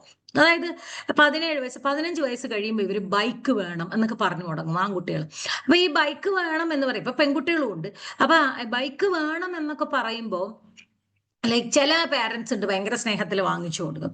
അപ്പോൾ ഞാൻ എൻ്റെ മോൻ എന്നോട് ഒരു ബൈക്ക് വാങ്ങിച്ചു തരാൻ പറ്റുമോ എന്ന് ചോദിച്ചു. അപ്പൊ ഞാൻ പറഞ്ഞു അത് 17 കഴിഞ്ഞിട്ടാണ്. അപ്പൊ ഞാൻ പറഞ്ഞു സോറി, എനിക്ക് നിന്നെ ആവശ്യമുള്ളതാണ് എന്ന് പറഞ്ഞു. അപ്പൊ അത് പെട്ടെന്ന് തന്നെ മനസ്സിലായി. അതായത് ആ ഒരു ഉത്തരം വളരെ കൺവിൻസിങ് ആയിരുന്നു. പിന്നെ അത് ചോദിച്ചിട്ടില്ല. പിന്നെ ഇപ്പോഴാണെങ്കിലും ബൈക്കിനെക്കാളും പ്രിഫർ ചെയ്യുന്നത് കാറാണ്. അപ്പൊ അങ്ങനെ എന്താ നമ്മൾ ഒരു റീസൺ സഹിതം കുട്ടിയെ പറഞ്ഞ് വിലക്കിയാൽ, ഹെൽമെറ്റ് ഇല്ലാതെ പുറത്തിറങ്ങരുത്, ലൈസൻസ് ഇല്ലാതെ പുറത്തിറങ്ങരുത്, അത് നിന്റെ സേഫ്റ്റിക്ക് അത് ഭയങ്കര പ്രശ്നമാണ്. നിന്നെ എനിക്ക് ട്രസ്റ്റ് ചെയ്യുന്നുണ്ട്, I trust you but I don't trust your age. അപ്പൊ ഈ ഏജിന്റെ കൺഫ്യൂഷൻസ് ആണ് ഇതൊക്കെ. നീ ശരിക്കും അവരിങ്ങനെ ഞാൻ ഭയങ്കര മോശമാണെന്ന് വിചാരിക്കുന്ന ഒരു കാലഘട്ടം. നമ്മൾ അഷ്യൂറൻസ് കൊടുക്കണം. You are not bad, actually your the turbulences, അതായത് നിന്റെ പ്രായത്തിലുള്ള നിന്റെ ശാരീരികമായിട്ടുള്ള വ്യത്യാസങ്ങളാണ് അല്ലെങ്കിൽ നിന്റെ ഹോർമോൺസ് ആണ് നിന്റെ മനസ്സിൽ ഈ ഡിസ്റ്റർബൻസസ് ഉണ്ടാക്കുന്നത് എന്നുള്ള കാര്യം കുട്ടിക്ക് പറഞ്ഞു കൊടുക്കുക. ഓക്കെ, അവന് ആവശ്യമില്ലാത്ത റിലേഷൻഷിപ്സ് സേഫ് ആണോ സേഫ് അല്ലയോ എന്ന് നോക്കാനായിട്ട് പറഞ്ഞു കൊടുക്കാന്നുണ്ട്. പല ഗേൾസിനും പറ്റുന്ന ഒരു കാര്യമാണ്, ഗേൾസിന് വേഗം ഡിറ്റാച്ച് ചെയ്ത് പോരാൻ കഴിയും. പക്ഷെ ബോയ്സിന് ഗേൾസിന് കുറച്ചുകൂടി ചിന്തിക്കാനുള്ള കഴിവുണ്ട്. പക്ഷെ ബോയ്സിന് ചിന്തിക്കാനൊന്നും പറ്റില്ല. അവർ കുറച്ചും കൂടി അവര് കുറച്ചും കൂടി ഇമോഷണൽ ലെവലിൽ ആ ഒരു സമയത്ത്, അതായത് ഈ ടീനേജ് സമയത്ത് അതിനെക്കുറിച്ച് പേരിലാണ് പലപ്പോഴും ഇങ്ങനെ കൊലപാതകങ്ങളോ അങ്ങനത്തെ കാര്യങ്ങളൊക്കെ അല്ലെങ്കിൽ വയലൻസ് ഒക്കെ ഇങ്ങനെ വിട്ടുപോകുമ്പോൾ, അതായത് ഇവര് യൂറോപ്യനൈസ്ഡ് ആയി അവർ റിലേഷൻഷിപ്പിൽ എൻ്റർ ചെയ്യുന്നിടം വരെ യൂറോപ്യനൈസ്ഡ് ആയി, പക്ഷെ ഇവർ എക്സിറ്റ് ചെയ്യാൻ പഠിച്ചിട്ടില്ല എന്നുള്ളതാണ് ഒരു വലിയ കാര്യം. അപ്പൊ ഇത്തരം കാര്യങ്ങളൊക്കെ സൂക്ഷിക്കണം. പിന്നെ ഒരിക്കലും ഈ അഡോളസൻസിലുള്ള പ്രോബ്ലംസിനെ ഒരിക്കലും നമ്മൾ ദേഷ്യം കൊണ്ടോ വഴക്കുകൊണ്ടോ നേരിട്ട് ജയിക്കാമെന്ന് കരുതരുത്. അവരെ ഒരിക്കലും, കാരണം ഈ ഒരു ഏജിൽ സത്യം പറഞ്ഞ ടീച്ചേഴ്സിന്റെ സ്കൂളിലെ ടീച്ചേഴ്സിന്റെ പോലെ തന്നെ ഇമ്പോർട്ടൻ്റ് ആണ് ഒരു സൈക്കോളജിസ്റ്റിന്റെ സേവനവും കൂടി അവർക്ക് ഉണ്ടായിരിക്കുക എന്നുള്ളത്. പക്ഷെ അതിലും ഇമ്പോർട്ടൻ്റ് ആണ് കൂടെ നിന്ന് ആ ടീനേജ് ആസ്വദിച്ച് ഒരു ടീനേജറായി മാറി തന്നെ ഈ പേരൻസും കൂടെ നിന്ന്, എന്നാൽ അവരുടെ വിവേകം വിടാതെ നിന്ന്, ചിലവരുണ്ട് ആയിക്കോ നിനക്ക് 2 റിലേഷൻഷിപ്പ് ഉണ്ട് ആയിക്കോ എന്ന് പറയുന്ന വരും വരായികകൾ പറഞ്ഞു കൊടുക്കണം. കാരണം it is not a simple thing. കാരണം അതിന്റെ ഫാർ റീച്ചിങ് ഇഫക്ട്സ് എന്ന് പറയുന്നത് ഭീകരമാണ് നമ്മുടെ നാട്ടിൽ. അപ്പൊ അത്തരം കാര്യങ്ങൾ സാഹചര്യങ്ങളെ അനലൈസ് ചെയ്തുകൊണ്ട് പേരൻസും പറഞ്ഞു കൊടുക്കണം. പിന്നെ ഈ ഒരു സമയത്തെ അവരുടെ അക്കാഡമിക് ആയിട്ടുള്ള വികസനം എന്ന് പറയുന്നത് പേരൻസും ടീച്ചേഴ്സും ഒത്തൊരുമിച്ച് നിന്നാലാണ്. കാരണം ഈ സമയത്ത് വയലൻസ് ഉണ്ട്, അവർ ഒരുപാട് ട്രെൻഡിന്റെ പുറകെ പോകുന്നുണ്ട്. പിന്നെ അവർക്ക് ഏറ്റവും ഇഷ്ടം അവരുടെ കൂട്ടുകാരെ ആയിരിക്കും. പേരൻസിന് സ്നേഹമില്ല എന്നവർക്ക് തോന്നും. ഇതൊക്കെ വളരെ നാച്ചുറൽ ആണ്. ഇതൊന്നും ലിസ്റ്റ് പറഞ്ഞാൽ, സത്യം പറഞ്ഞാൽ ഇപ്പൊ ഒരു 5 ക്ലാസ് എടുത്താൽ പോലും ടീനേജേഴ്സിന്റെ പ്രശ്നങ്ങൾ പറഞ്ഞാൽ തീരെയല്ല. അപ്പൊ ഇതൊക്കെ വരുന്നത് പ്രഥമദൃഷ്ട്യാ വരുന്ന കുറേ പ്രശ്നങ്ങളാണിത്.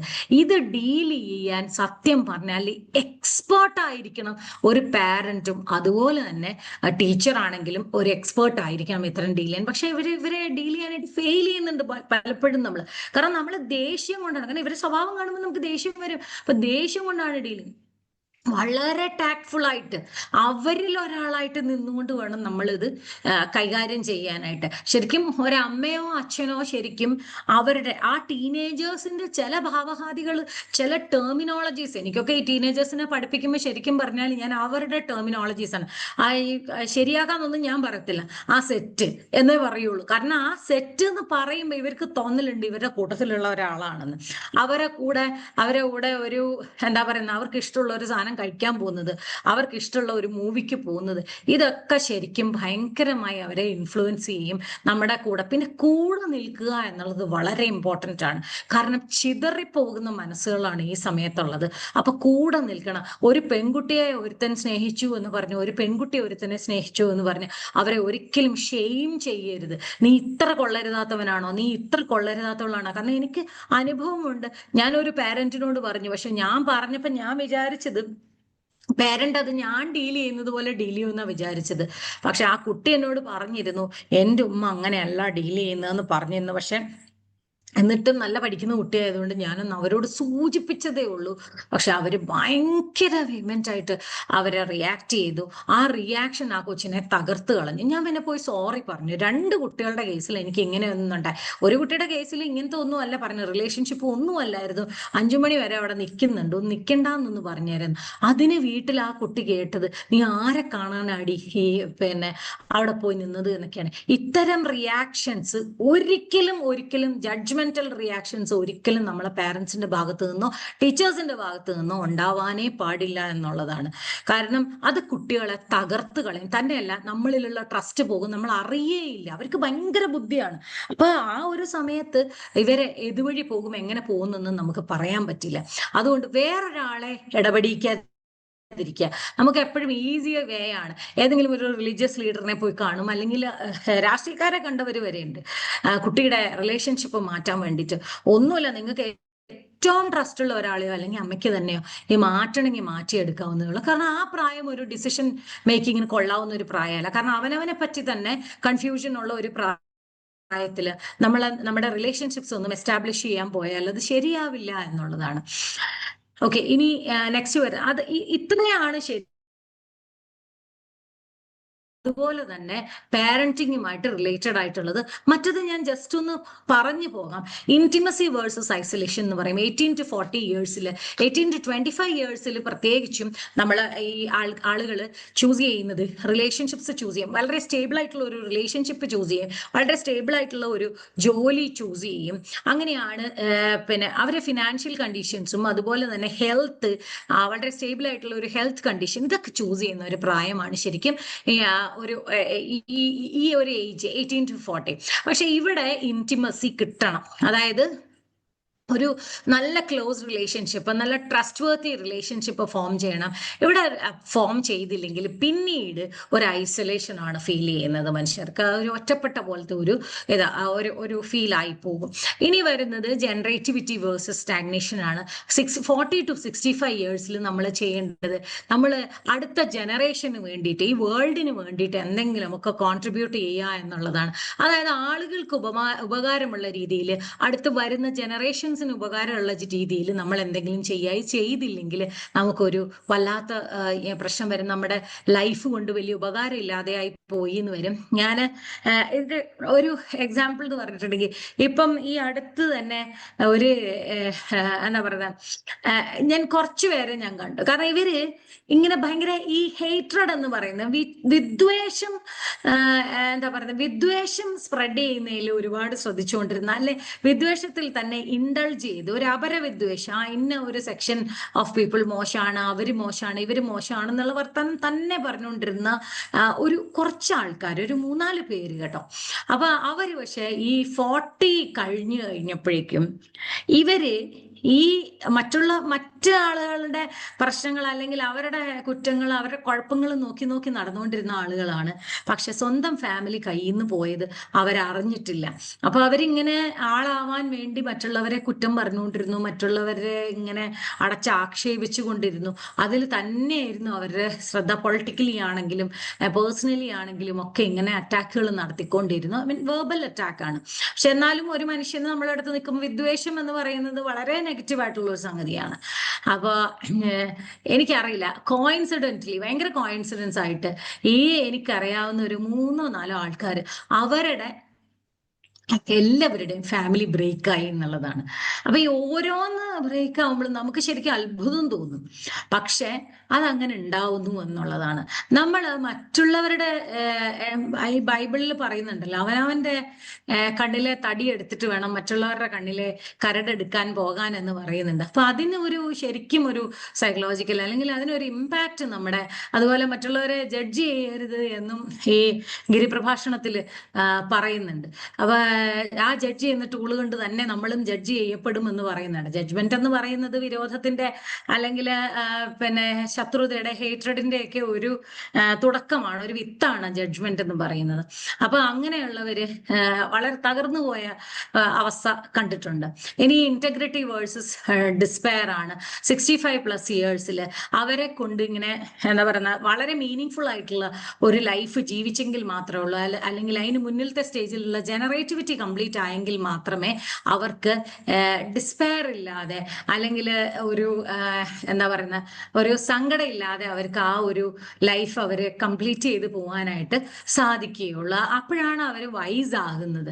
ഒരുപാട് കാര്യങ്ങൾ അടുത്ത ജനറേഷന് വേണ്ടി ചെയ്തു അല്ലെങ്കിൽ സൊസൈറ്റിക്ക് വേണ്ടി ചെയ്തു എന്നൊക്കെ ഉള്ളപ്പോഴാണ് ഇങ്ങനെ അത്. അപ്പൊ ഇത്രയും കാര്യങ്ങൾ ചെയ്തു പോകണമെങ്കിൽ ആദ്യം തൊട്ട് അവസാനം വരെയുള്ള സ്റ്റേജസ് ശരിക്കും അവൾ വളരെ സൂക്ഷ്മതയോടെ ജീവിച്ചു പോയെങ്കിൽ മാത്രമേ ഉള്ളൂ, സൂക്ഷ്മതയോടെ കുട്ടികളെ വളർത്തിയെങ്കിൽ മാത്രമേ ഉള്ളൂ, കുട്ടികൾക്ക് സൂക്ഷ്മതയോടെ എഡ്യൂക്കേഷൻ കൊടുത്തെങ്കിലും മാത്രമേ ഉള്ളൂ. എഡ്യൂക്കേഷൻ എന്ന് പറയുന്നത് ഒരു പുസ്തകം വായിക്കാനും എഴുതാനും പഠിപ്പിക്കുന്നത് മാത്രമല്ല. എഡ്യൂക്കേഷൻ എന്ന് പറയുന്നത് കുട്ടിയുടെ സൈക്കോ സോഷ്യൽ ഡെവലപ്മെന്റിന് വേണ്ടിയിട്ടും കൂടിയാണ്. നമ്മൾ ഇന്റലക്ച്വൽ ഡെവലപ്മെന്റിന് വേണ്ടിയിട്ട് മാത്രമല്ല, സൈക്കോ സോഷ്യൽ ഡെവലപ്മെന്റ് അതുപോലെ തന്നെ ഫിസിക്കൽ ഡെവലപ്മെന്റിനും കൂടി വേണ്ടിയിട്ടാണ്. ഇതിൻ്റെയൊക്കെ ഒരു ആകത്തുകയാണ് എഡ്യൂക്കേഷൻ എന്ന് പറയുന്നത്. അപ്പൊ നമ്മൾ ഇതാണ് എഡ്യൂക്കേഷൻ എഡ്യൂക്കേഷനിലും പാരന്റിങ്ങിലും ശ്രദ്ധിക്കാനുള്ള വളരെ ഇമ്പോർട്ടൻ്റ് ആയിട്ടുള്ള കുറച്ച് കാര്യങ്ങൾ വന്നിരിക്കുക. എനിക്ക് എല്ലാവർക്കും അത്യാവശ്യം കാര്യങ്ങൾ മനസ്സിലായി എന്ന് വിചാരിക്കുന്നു. അപ്പൊ നിങ്ങൾക്ക് പറയാനുള്ള കാര്യങ്ങൾ പറയാം, ഫീഡ്ബാക്ക് തരാം. ഇത്രയാണ് എനിക്ക് പറയാനുള്ളത്.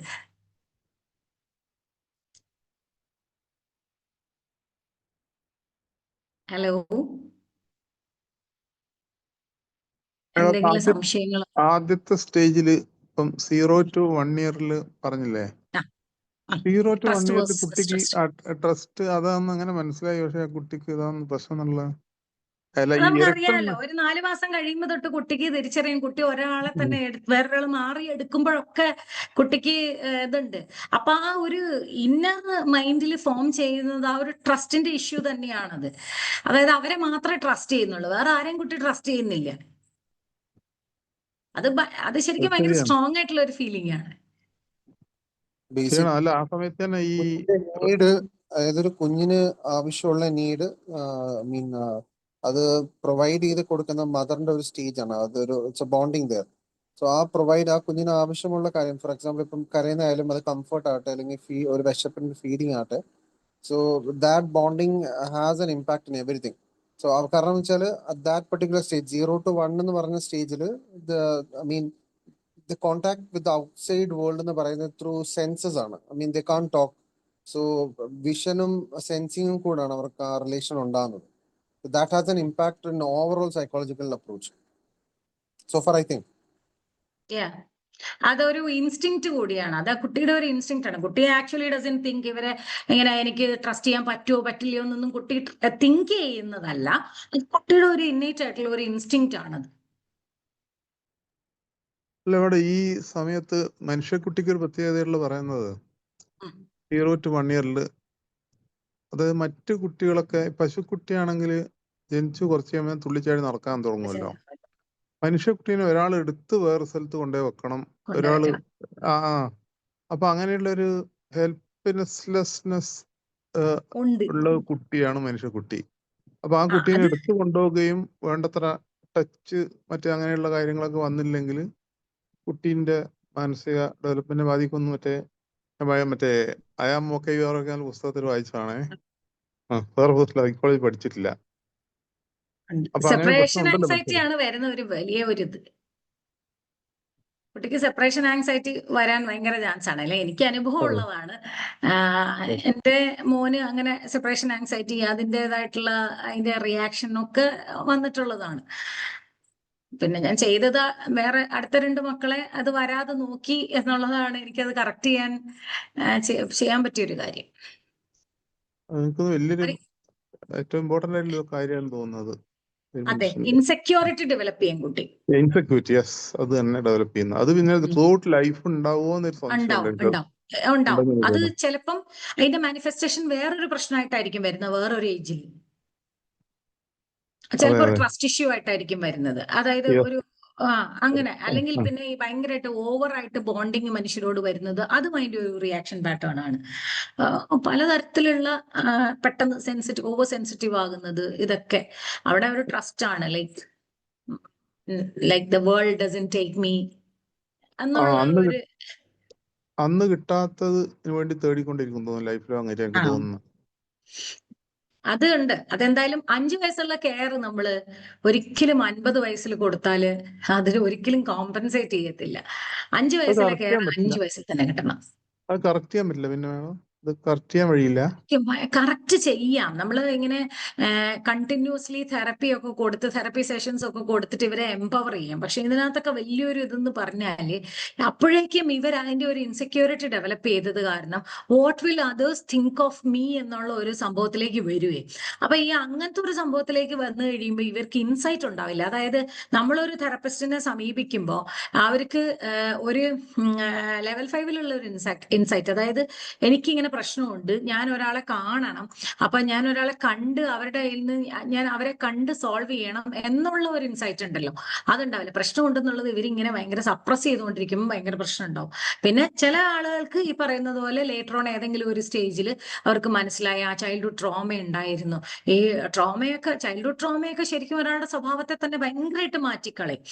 അപ്പൊ അങ്ങനെ ഉണ്ടായിരുന്നു, മാറ്റാം എന്ന് വിചാരിച്ച് പോയാൽ കുറെ ഒരു സെൽഫ് ലവിലൂടെയൊക്കെ ശരിക്കും ഒരു ഗ്രേറ്റ് എക്സ്റ്റെന്റ് വരെ കുറയ്ക്കാം. പക്ഷെ എന്നാലും ട്രേസസ് കുറച്ച് ബാക്കി കിടക്കും. കംപ്ലീറ്റ്ലി അതിനകത്തുനിന്ന് ഔട്ട് ആകാൻ വെച്ചാൽ ആരെയും അങ്ങനെ ഭയങ്കര കംപ്ലീറ്റ്ലി, പക്ഷെ നമ്മള് ഒരു എന്നാ പറയുന്നത്, നമ്മൾ ഉണ്ടാക്കിയെടുത്ത ഒരു സ്ട്രെങ്ത്തിൽ നമ്മൾ ജീവിക്കേണ്ടി വരും. സെൽഫ് ലവ്, സെൽഫ് കെയർ എന്ന് പറയുന്നത് ഇതിന് പരിഹാരമാണോ? അപ്പൊ സെൽഫ് ലവ് എന്ന് പറയുന്ന ഒരു സാധനം നമ്മള് എന്താ പറയുന്നത്, നമ്മൾ ഒട്ടും പ്രാക്ടീസ് ചെയ്തിട്ടില്ല, നമ്മുടെ സൊസൈറ്റി ഒട്ടും പ്രാക്ടീസ് ചെയ്തിട്ടില്ലാത്ത ഒരു കാര്യമാണ്. Because we believe in sacrifice. അതായത് നമ്മൾ അവർക്ക് വേണ്ടി, അമ്മയ്ക്കും അച്ഛനും വേണ്ടി ജീവിക്കണം എന്ന് ഉള്ള ഒരു ഇതാണ്. വെച്ചാൽ കല്യാണം കഴിച്ച് കഴിഞ്ഞാൽ അമ്മയും അച്ഛനെയും നോക്കണം.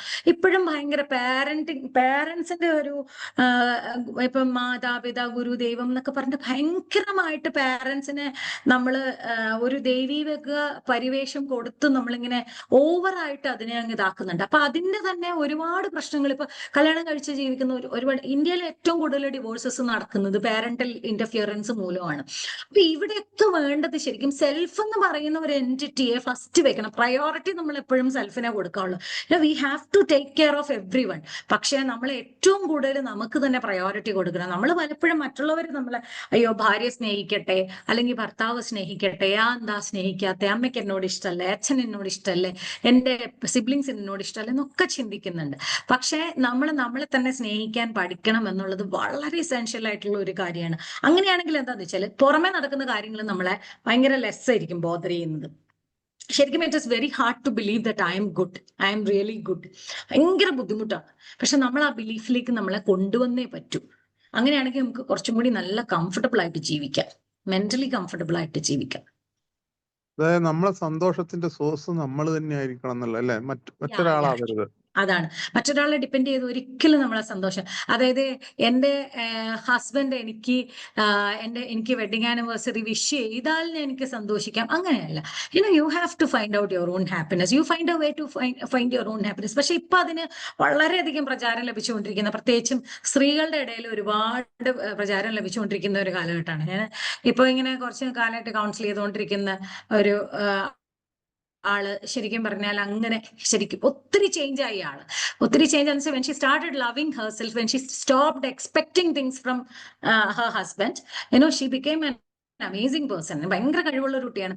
അപ്പൊ എനിക്ക് ഭയങ്കര കൺവിൻസിങ് ആയിട്ട് തോന്നിയത് വളരെ സെൽഫ് ലവ് വന്നു കഴിഞ്ഞപ്പോ തന്നെ ആ കൊച്ചങ്ങ് ഭയങ്കരമായിട്ട് മാറി. പിന്നെ പലപ്പോഴും റിലേഷൻഷിപ്സിന്റെ കാരണമൊക്കെ ഈ പെൺപിള്ളേർക്കൊക്കെ സെൽഫ് ലവ് ഇല്ലാത്തതാണ് കാണുന്നത്. ഭയങ്കര ക്വാളിഫൈഡ് ആയിട്ടുള്ള പിള്ളേര് ഒന്നിനും കൊള്ളാത്ത ചെക്കന്മാരുടെ കൂടെ ഇറങ്ങി. എന്റെ വില എനിക്കറിയില്ലെങ്കിൽ മറ്റാർക്കും അറിയാൻ പോകുന്നില്ല. അതാണ്. ആ വില ഉണ്ടാക്കിയെടുക്കാനും സാധിക്കുമല്ലോ വേണമെങ്കിൽ. ഡെഫിനറ്റ്ലി അത് ഉണ്ടാക്കിയെടുക്കാൻ സാധിക്കും. നമുക്ക് നമ്മുടെ ഈ ജോലികളുടെ ട്രെയിനിങ്സിലൊക്കെ അപ്പോഴും ഞങ്ങളോട് പണ്ട് പറഞ്ഞിട്ടുള്ള ഒരു കാര്യമുണ്ട്, if nobody paths on your shoulder do it your self എന്ന്. അതായത് നിങ്ങളുടെ തോളിൽ ആരും തട്ടി അഭിനന്ദിച്ചില്ലെങ്കിൽ നിങ്ങൾ തന്നെ അത് ചെയ്തോളൂ എന്നുള്ളതാണ്. അത് സ്ത്രീകൾ ഒത്തിരി ചെയ്യാറുണ്ട്. സ്ത്രീകൾക്ക് മാത്രമല്ല ഈ പ്രശ്നമുള്ളൂ, പുരുഷന്മാർക്കും ഉണ്ട് ഞാൻ മനസ്സിലാക്കുന്നത്. പുരുഷന്മാർക്കുണ്ട്, അതല്ല ഞാൻ പറയുന്നത്. സ്ത്രീകൾക്ക് കുറച്ചും കൂടെ എന്നാന്ന് വെച്ചാൽ അവര് ഈ മൾട്ടി ടാസ്കിങ്ങിലും അതുപോലെ തന്നെ അവര് ഇങ്ങനെ ഇന്ററാക്ഷൻസ്, ഷെയറിങ്, അതൊക്കെ അവർക്ക് ഭയങ്കരമായിട്ട് അവർ ചെയ്യും. അപ്പൊ അവർക്ക് കുറച്ചുകൂടെ മറികടക്കാനായിട്ട് അവർക്ക് കുറച്ചും കൂടി ഇമോഷണൽ സ്ട്രെങ്ത് ഉണ്ടാവും. പുരുഷന്മാർക്ക് ആ ഇമോഷണൽ സ്ട്രെങ്ത് കുറച്ച് കുറവാണ്. പിന്നെ അവരെ ട്രെയിൻ ചെയ്യുന്നതും അങ്ങനെയാണല്ലോ. Don't give anything outside. അവർ ഭയങ്കര സീക്രട്ടീവ് ആയിട്ട് ഭയങ്കരമായിട്ട് ഒന്ന് കരയാതെ ഒക്കെ അവരിങ്ങനെ അവരുടെ പുരുഷൻ എന്നുള്ള ഒരു ലേബലിൽ അവരെ ഭയങ്കരമായിട്ട് അങ്ങ് ആ ഫ്രെയിമിനകത്ത് ഒതുക്കി കളയാ നമ്മുടെ സൊസൈറ്റി. അത് ഞാൻ പറഞ്ഞ ജെൻഡർ ഇക്വിറ്റി വേണം, അതായത് ഒരു ജെൻഡർ ജസ്റ്റിസ് വേണം ശരിക്കും. അല്ല, അത് എല്ലാ സൊസൈറ്റികളിലും ഉള്ളതാണോ അതോ നമ്മുടെ സൊസൈറ്റിയിൽ മാത്രമുള്ളതാണോ? നമ്മുടെ സൊസൈറ്റിയിൽ അത് കൂടുതലാണ്. നമ്മുടെ സൊസൈറ്റിയിൽ ഇപ്പൊ ഈ ഒരു അമേരിക്കൻ സൊസൈറ്റിയിലൊക്കെ ആണെങ്കിൽ ദ ഗേൾ ടേക്ക് കെയർ ചെയ്യണേ, പാരന്റ്സിനെ ടേക്ക് കെയർ ചെയ്യുകയാണെങ്കിൽ ശരിക്കും ഗേൾ ആൻഡ് ബോയ് ഒരു രണ്ടുപേർക്കും തുല്യ ഉത്തരവാദിത്വം ഉണ്ട്. ഇത് ഈ പറഞ്ഞ പോലെ പെങ്ങന്മാരെ കെട്ടിക്കേണ്ട ഉത്തരവാദിത്വം അച്ഛനില്ലെങ്കിൽ പിന്നെ ആങ്ങളമാർക്കാണല്ലോ. അതൊക്കെ ഭയങ്കര റോങ് അല്ലേ? അപ്പൊ അത്തരം മാമൂലുകൾക്കായിട്ട് പെട്ടുപോകുമ്പോഴത്തേനും ഭയങ്കര ഓവർ ബേർഡൻഡ് ആണ് നമ്മുടെ ഇവിടെ ആണുങ്ങൾ എന്ന് പറയുന്നത്. അവര് ആ പ്രഷറിൽ ഭയങ്കരമായിട്ട് ഇതാക്കും. അതെ. അപ്പൊ അതിൽ നിന്നൊക്കെ പുറത്ത് കിടന്നിട്ട് ഞാനൊരു മനുഷ്യനാണ്, എനിക്ക് സന്തോഷിക്കാൻ അവകാശമുണ്ടെന്ന് മനസ്സിലാക്കുന്നിടത്താണ്. അപ്പൊ എനിക്ക് തോന്നുന്നു ഡിവോഴ്സസ് എനിക്കൊന്ന് ഒരു 60% ഡിവോഴ്സസും കുറയും ആണുങ്ങൾ അങ്ങനെ മനസ്സിലാക്കി തുടങ്ങിയാൽ. കാരണം അവര് സ്നേഹിക്കാൻ തന്നെ അവർക്ക് പറ്റുന്നില്ല. കഴിഞ്ഞ ദിവസം KR മീര പറഞ്ഞ ഇതുണ്ടല്ലോ, അതായത് ആണുങ്ങൾക്ക് പ്രണയിക്കാൻ പറ്റുന്നില്ല. അവര് പറഞ്ഞ അഹന്തയുടെ മുഖം മൂടി വലിച്ചെറിഞ്ഞ് കളഞ്ഞിട്ടും അതുപോലെ സൗഹൃദങ്ങളിൽ നിന്ന് മാറിയിട്ടും ഒക്കെ അവരുടെ ഭയങ്കര പ്രീ എൻഗേജ്ഡ് ആണ് അവരുടെ മൈൻഡ് ബാക്കിയുള്ളതില്ല. അപ്പൊ അവർക്ക് ശരിക്കും അവർക്ക് ആ പ്രണയമൊന്നും ഈ പറയുന്നത് പോലെ അവർക്കൊന്ന് ശരിക്കും സ്നേഹിക്കാനോ ആ സ്നേഹത്തിന്റെ ഒരു ഫീല് കിട്ടാനോ ഒന്നുമുള്ള ഒരു എന്നാ പറയുക ഒരു ഇമോഷണൽ സ്പേസ് ഇല്ല അവർക്ക്. കേർമീര പറഞ്ഞ വളരെ കേർമീര അതല്ല, ഈ ഞാൻ മനസ്സിലാക്കിയെടുത്തോളം ഇപ്പോൾ എക്കാലത്തും ഞാൻ കാണുന്ന ആൺകുട്ടികളെ നമുക്ക് പരിചയം. അപ്പൊ ഈ ആൺകുട്ടികൾക്ക് പെൺകുട്ടികളെ കുറിച്ച് വളരെ വികലമായ സങ്കല്പങ്ങളുള്ളതെന്ന് ഞാൻ മനസ്സിലാക്കി. പിന്നെ അവർക്ക് പെൺകുട്ടികളുടെ യാഥാർത്ഥ്യത്തെ കുറിച്ച് യാതൊരു ഐഡിയ ഇല്ല എന്നുള്ളത് ഞാൻ കുറച്ച് പ്രായമായിട്ട് പോലും ഐഡിയ ഇല്ലാത്ത മനുഷ്യരാണ് നാട്ടിലുള്ള കൂടുതലും. എന്താണ് പെൺകുട്ടിന്റെ യഥാർത്ഥ ഇത് എന്നുള്ളത് അറിയില്ല. വലിയ പ്രശ്നമാണത്. വലിയൊരു Men are born in Mars and women are from Venus എന്ന് പറഞ്ഞിട്ടൊരു ബുക്ക് ഉണ്ടല്ലോ. Men are from Mars and women are from Venus എന്ന് പറഞ്ഞിട്ട് അതുകൊണ്ടാണ് പറഞ്ഞിരിക്കുന്നത്. ലൈക്ക് ഒരു ഇമോഷണൽ മേക്ക് എന്ന് പറഞ്ഞാൽ രണ്ടുപേരുടെയും ഭയങ്കര ഡിഫറെന്റാ. ഒന്ന് റിലേഷൻഷിപ്സ് കൊണ്ടുപോകാൻ ഏറ്റവും നല്ലത് തുറന്ന് സംസാരിക്കുക എന്നുള്ളതാണ്. അങ്ങോട്ടും ഇങ്ങോട്ടും തുറന്ന് സംസാരിക്കുക. This is what I want, this is what I want എന്ന് നമ്മൾ സംസാരിച്ച് തന്നെ പോകുക എന്നുള്ളതാണ്. തുടക്കത്തിലേ ശീലിക്കണം, നല്ല ശരിയാവുള്ളൂ. തുടക്കത്തിലെ ശീലിക്കണം. പിന്നെ മറ്റൊരു കാര്യം എന്ന് പറഞ്ഞാല് നമ്മൾ ഈ ഹസ്ബൻഡ് ആൻഡ് വൈഫിന്റെ ഒരു അഫെക്ഷൻ ഡെമോൺസ്ട്രേറ്റ് ചെയ്യില്ല ഒരിക്കലും. അഫെക്ഷൻസ് ഡെമോൺസ്ട്രേറ്റ് ചെയ്യുന്നത് ഭയങ്കര തെറ്റാന്നാ പറഞ്ഞിരിക്കുന്നത്. പക്ഷെ പാരന്റിങ്ങിൽ ഇതിന് ഭയങ്കര അഡ്വേഴ്സ് ഇഫക്റ്റ് ഉണ്ടാവും. അഫെക്ഷൻസ് കാരണം നമ്മുടെ ഒരു ലവ് എന്ന് പറഞ്ഞത് ഈ കുട്ടി പുറത്തേക്ക് വന്ന് അമ്നിയോട്ടിക് ഫ്ലൂയിഡിൽ കിടക്കുന്ന ഒരു കുട്ടിയാണെന്ന്, സാക്കിനകത്ത് കിടക്കുന്ന ഒരു കുട്ടിയാണ്. അത് പുറത്തേക്ക് വരുമ്പോൾ അതിന്റെ ഇമോഷണൽ അമ്നിയോട്ടിക് ഫ്ലൂയിഡ് എന്ന് പറഞ്ഞാൽ സ്നേഹം, അച്ഛനും അമ്മയും ഉള്ള ഒരു സ്നേഹമാണ്. അതിനകത്ത് പൊതിഞ്ഞ കുട്ടി വളരുന്നത്, അതിനകത്ത് പൊതിഞ്ഞ് തന്നെ വളരണം. പക്ഷെ വഴക്കുണ്ടാക്കുന്നത് ഒബ്സീനല്ല നമുക്ക്. അല്ല, ഇതിൽ തന്നെ പല പേരൻസ് എന്ന് പറഞ്ഞാലും ഈ ഇത്തരം കാര്യങ്ങൾ അവെയറല്ല. മാഡം പറഞ്ഞ ഇമോഷണൽ അമ്നിയോട്ടിക് ഫ്ലൂയിഡ്, ഒരാളുടെ ഇമോഷണൽ ഹെൽത്ത് കുട്ടിയുടെ, അതിനെക്കുറിച്ച് പേരൻസും ഇമോഷണലി ഇമ്മച്യൂറും ഒക്കെ ആയ സ്ഥിതിക്ക് കുട്ടിക്ക് എത്രത്തോളം ഇമോഷണൽ സപ്പോർട്ട് അവർക്ക് കൊടുക്കാൻ പറ്റും എന്നുള്ളതാണ് ഇതിലുള്ള ഏറ്റവും വലിയ ഇഷ്യൂ. കാരണം ഇവര് പേരന്റ് കോമ്പിറ്റന്റ് പേരന്റ് ആണോ എന്നുള്ളതാണ് ഇതിലുള്ള ഒരു ആ കോമ്പിറ്റൻസി ടെസ്റ്റ് ഒന്നും തന്നെ നടത്തുന്നില്ലല്ലോ. ഇല്ല ടെസ്റ്റുകൾ സൈക്കോളജിയിൽ ഒരുപാട് ടെസ്റ്റുകൾ ഉണ്ടെങ്കിലും 18 വയസ്സ് ആർക്കും കല്യാണം കഴിക്കാന്നല്ലോ. പേരന്റ് അതിനനുസരിച്ച് ക്വാളിറ്റി കൺട്രോൾ ഇല്ലല്ലോ. ഇല്ല ഒരിക്കലും ഇല്ല. അത് വേണ്ടതാണ് പ്രശ്നം.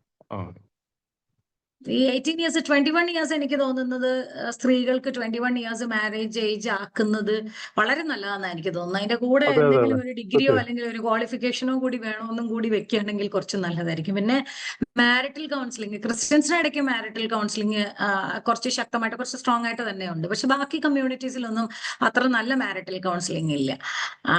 ഒരു മാരിറ്റൽ കൗൺസിലിംഗ് വേണ്ടതാണ് ശരിക്കും പറഞ്ഞാൽ. നല്ല ഒരു ദിവസത്തെ അല്ല, കണ്ടിന്യൂസ് ആയിട്ടുള്ള ഒരു കൗൺസിലിംഗ് വേണ്ടത്. അത് വീട്ടുകാർക്കും കൊടുക്കണം. എന്താന്നറിയാതെ എടുത്ത് ചാടുകയാണ് ഇതിലേക്ക്.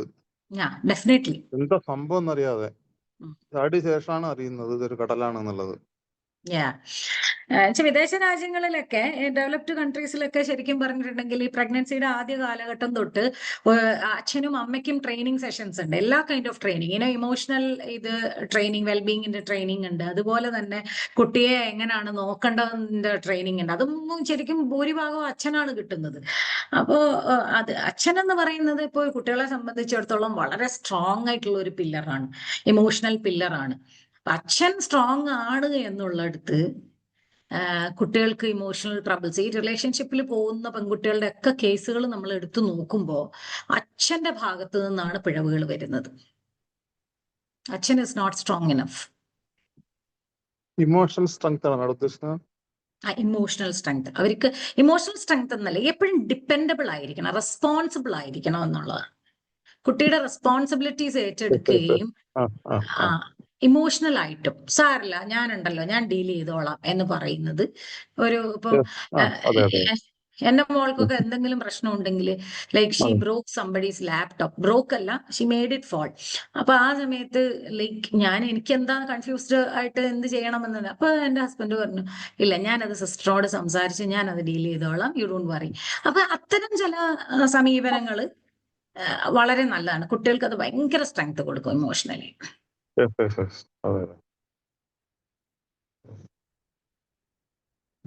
ഇനി ആർക്കെങ്കിലും എന്തെങ്കിലും പറയാനുണ്ടോ ക്ലാസ്സിനെ പറ്റി, ഫീഡ്ബാക്ക്? ഈ മാഡം പറഞ്ഞ ക്ലാസ്സുകൾ എല്ലാ ടീച്ചേഴ്സും നിർബന്ധമായിട്ട്, ടീച്ചേഴ്സിന് സൈക്കോളജി പഠിക്കുന്നുണ്ടെന്ന് എനിക്ക് തോന്നുന്നു. പക്ഷെ പല ടീച്ചേഴ്സും ടീച്ച് ചെയ്യാൻ കോമ്പിറ്റന്റ് അല്ലാന്ന് ഞാൻ മനസ്സിലാക്കിയിട്ടുള്ളത്. ഡെഫിനറ്റ്ലി ട്രൂ ആണ്. കാരണം എന്റെ ഒരു കമ്മ്യൂണിറ്റിയാണ്, ഞാൻ പറയാൻ പാടില്ല, പക്ഷെ ട്രൂ ആണ്. പഠിപ്പിക്കാൻ അറിയോ ഇല്ലയോ, പക്ഷെ കുട്ടിയെ ഡീൽ ചെയ്യാൻ അറിയണം എന്ന് മാത്രമല്ല കുട്ടികളുടെ സിലബസിൽ ഈ സൈക്കോളജി ഈ നിർബന്ധമായിട്ട് ഉൾപ്പെടുത്തണം എന്നാണ് എന്റെ ഒരു അഭിപ്രായം. സൈക്കോളജിയും ഹെൽത്തും പറ്റും, കുക്കിങ്ങും വേണം. അത് സ്കിൽസ് വേണം, സോഫ്റ്റ് സ്കിൽസ്, അതുപോലെ തന്നെ ലൈഫ് സ്കിൽസ് നമ്മൾ വേണം എന്നുള്ളതാണ്. പക്ഷെ ഇപ്പം ഇപ്പൊ എനിക്കൊന്ന് സിലബസ് പരിഷ്കരിച്ചിട്ട് എത്രയോ ഒരു 10-13 വർഷമായി. അതിലുണ്ടോ അങ്ങനെ സൈക്കോളജി ഉണ്ടോ ഇപ്പൊ സ്കൂളിൽ? അറിയില്ല. ഇല്ല സൈക്കോളജി അല്ലെങ്കിൽ ഒരു സൈക്കോളജിക്കൽ ഈ ഒരു പോയിന്റ് ഓഫ് വ്യൂന്നേ അല്ലല്ലോ. നമ്മുടെ ഇപ്പം ഒരു സ്റ്റേറ്റിന്റെ നോക്കുകയാണെങ്കിൽ ഈ ഒരു പോയിന്റ് ഓഫ് വ്യൂന്നേ അല്ല.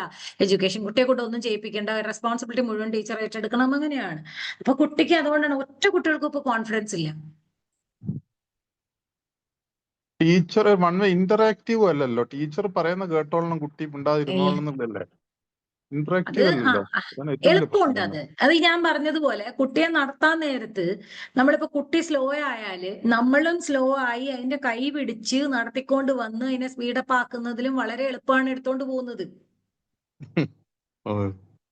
അതാണ് എഡ്യൂക്കേഷൻ സെക്ടറിൽ നടക്കുന്നത്.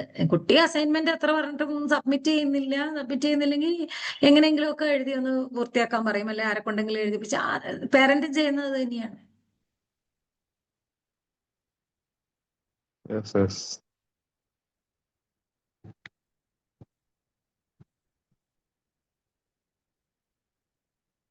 ഇത് നമ്മളുടെ രാഷ്ട്രീയക്കാർക്കും പഠിപ്പിക്കുന്ന തർക്കമില്ലാന്നുണ്ട്. അത് ടി വിയിലൊക്കെ നമ്മൾ കാണുന്ന തർക്കങ്ങളൊക്കെ വളരെ ബാലിശമായിട്ടുള്ള, അങ്ങോട്ടും ഇങ്ങോട്ടും നമ്മൾ വളരെ വലിയ ആൾക്കാരായി കാണുന്ന മനുഷ്യർ അങ്ങോട്ടും ഇങ്ങോട്ടും ഇന്ററാക്ട് ചെയ്യുന്നത് വളരെ ഇമ്മച്ചുവർ രീതിയിലായിട്ടാണ് എനിക്ക് തോന്നുന്നത്. കാണിക്കരുത്. ഹെയ്റ്റ് മോങ്കറിംഗ് എന്ന് പറഞ്ഞൊരു സാധനമുണ്ട്. ഹെയ്റ്റ് മോങ്കറിംഗ് എന്ന് പറയുന്ന ഒരു സാധനമുണ്ട്. ശരി തിരിച്ച് ആൾക്കാരെ അടുപ്പിക്കുക, ഭയങ്കര അൺഹെൽത്തി ആണിത്.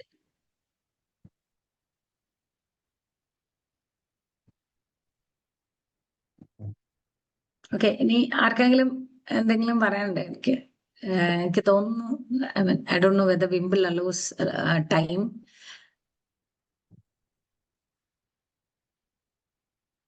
Anyone else? ബാക്കി എല്ലാവരും ഭയങ്കര സൈലന്റ് മെമ്പേഴ്സ് ആണ്. At least like if you give a feedback it would be nice. പിന്നെ ഒരു കോഴ്സ് നമ്മൾ വിംബിളിന്റെ തന്നെ കോഴ്സ് ചെയ്യുന്നുണ്ട്. അതിന്റെ തന്നെയാണ് സൈക്കോളജിക്കൽ ഫസ്റ്റ് എയ്ഡിനെ കുറിച്ചാണ് ആ കോഴ്സ്. അപ്പൊ അത് സൈക്കോളജിക്കൽ ഫസ്റ്റ് എയ്ഡ് 5 ദിവസത്തെ കോഴ്സാണ്. സൈക്കോളജിക്കൽ ഫസ്റ്റ് എയ്ഡ് എങ്ങനെ കൊടുക്കണം, കാരണം ദുരന്തങ്ങളും അങ്ങനെയുള്ള ഒരുപാട് അപകടങ്ങൾ ഉണ്ടാവുന്നുണ്ട്, ദുരന്തങ്ങൾ ഉണ്ടാവുന്നുണ്ട്, ഇങ്ങനെ പടുമരണങ്ങൾ ഉണ്ടാവുന്നുണ്ട്. ഇതൊക്കെ ആ ഒരു സമയത്ത് ആ കിത്ത് ആൻഡ് കിൻ റിലേറ്റീവ്സും അവരെ കൂടെയുള്ളവര്, ഫ്രണ്ട്സ്, ഇപ്പൊ തന്നെ ഞാൻ സത്യം പറഞ്ഞ ഒരു കോള് എനിക്ക് കട്ട് ചെയ്യേണ്ടി വന്നു ക്ലാസ് പോകുന്നത് കൊണ്ട്. കാരണം ഒരു 5 മണിയൊക്കെ ആയപ്പോഴത്തേനും എൻ്റെ ഒരു നെയ്ബർ വിളിച്ചിട്ട് ആക്സിഡന്റ് ആയി, വൈഫ് ബൈക്കിന്റെ മുകളിൽ നിന്ന് താഴെ വീണു, ആൻഡ് അവര് മിണ്ടുന്നില്ല, അവരുടെ ഓർമ്മയൊക്കെ പോയി. അവരെ ചൈൽഡ്ഹുഡിലെ കാര്യങ്ങളാണ് അവര് പറയുന്നത്. She's behaving like A child എന്നൊക്കെ പറഞ്ഞ് എന്താ എന്താ ചെയ്യേണ്ടത്, അവനെ ഞാൻ എങ്ങനെ സമാധാനിപ്പിക്കണം എന്നൊക്കെ ചോദിച്ചുകൊണ്ട് എൻ്റെ ഒരു നെയ്ബർ വിളിച്ചു. അപ്പൊ like I was telling him ആ ഒരു ഫസ്റ്റ് എയ്ഡ് കുറച്ച് എങ്ങനെ കൊടുക്കണം എന്നുള്ളത് കൊടുക്കണമെന്ന്. അപ്പൊ പലപ്പോഴും നമുക്കിത് ആവശ്യമായിട്ട് വരുന്നുണ്ട്, പക്ഷെ പലപ്പോഴും നമുക്ക് എന്താ ചെയ്യേണ്ടതെന്ന് അറിയാൻ കഴിയുന്നില്ല. അപ്പൊ അതിനെ പറ്റിയുള്ള കുറെ കാര്യങ്ങൾ നമുക്ക് തന്നെ നമുക്ക് ചെയ്യാൻ പറ്റുന്ന ഒരു കാര്യമാണ് സൈക്കോളജിക്കൽ ഫസ്റ്റ് എയ്ഡ് കൊടുക്കുക എന്ന് പറയുന്നത്. അപ്പൊ അത് നമ്മൾ പഠിച്ചിരിക്കേണ്ട ഒരു കാര്യമാണ്. അതിന്റെ ഒരു കോഴ്സ് 5 ദിവസത്തെ കോഴ്സ് നമ്മൾ വിമ്പിള് നടത്തുന്നുണ്ട്. അപ്പൊ അതിന് ഇൻട്രസ്റ്റ് ഉള്ളവര് വിമ്പിളിനെ വിളിച്ചിട്ട് ഒന്ന് ചേരാവുന്നതാണ്. അത് ഈ ഒരു സാറ്റർഡേ തൊട്ടാണ് തുടങ്ങുന്നത്. 15th തൊട്ടാണ് തുടങ്ങുന്നത്. ഫീസ് എത്രയാണ് മാം? എനിക്ക് തോന്നുന്നു ഞാൻ നോട്ടീസിൽ 500 ആണെന്ന് തോന്നുന്നേ. ഞാൻ ശരിക്കും നോട്ടീസിലൊന്നും psychology okay ma'am. First aid എന്ന് പറയുന്ന ഒന്നുണ്ട് എന്നുള്ള നടത്തുന്ന എനിക്ക് അറിയാം. ക്ലാസ് നമ്മൾ റിസോഴ്സ് പേഴ്സൺ ആണ്.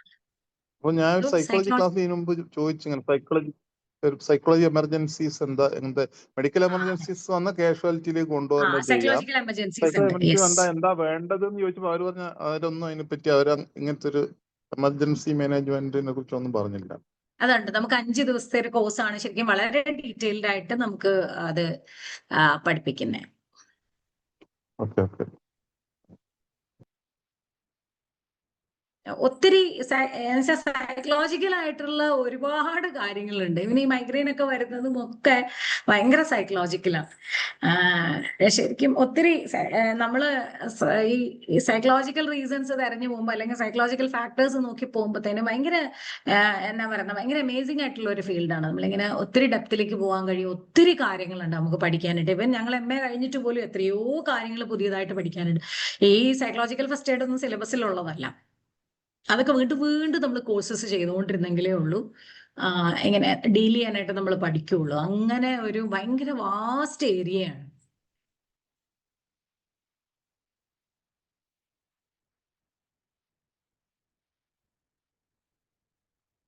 ഓക്കെ, നമുക്ക് വൈൻഡപ്പ് ചെയ്യാം. ആരെങ്കിലും ഒരു ഫീഡ്ബാക്ക് പറഞ്ഞെങ്കിൽ നല്ലതായിരുന്നു. സാധാരണ ഞാൻ ഫീഡ്ബാക്കിന് വേണ്ടി ചോദിക്കാറില്ല, അതിന് മുമ്പ് ഫീഡ്ബാക്ക് കിട്ടാറുണ്ട്.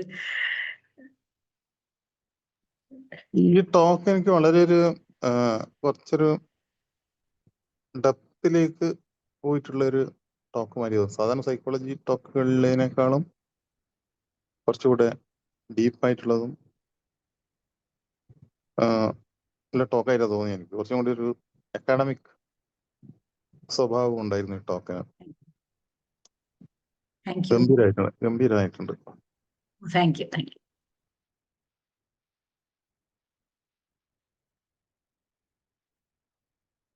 ഓക്കെ, അപ്പൊ വിമ്പിളിനും വേറെ ആർക്കും ഒന്നും പറയാനില്ല?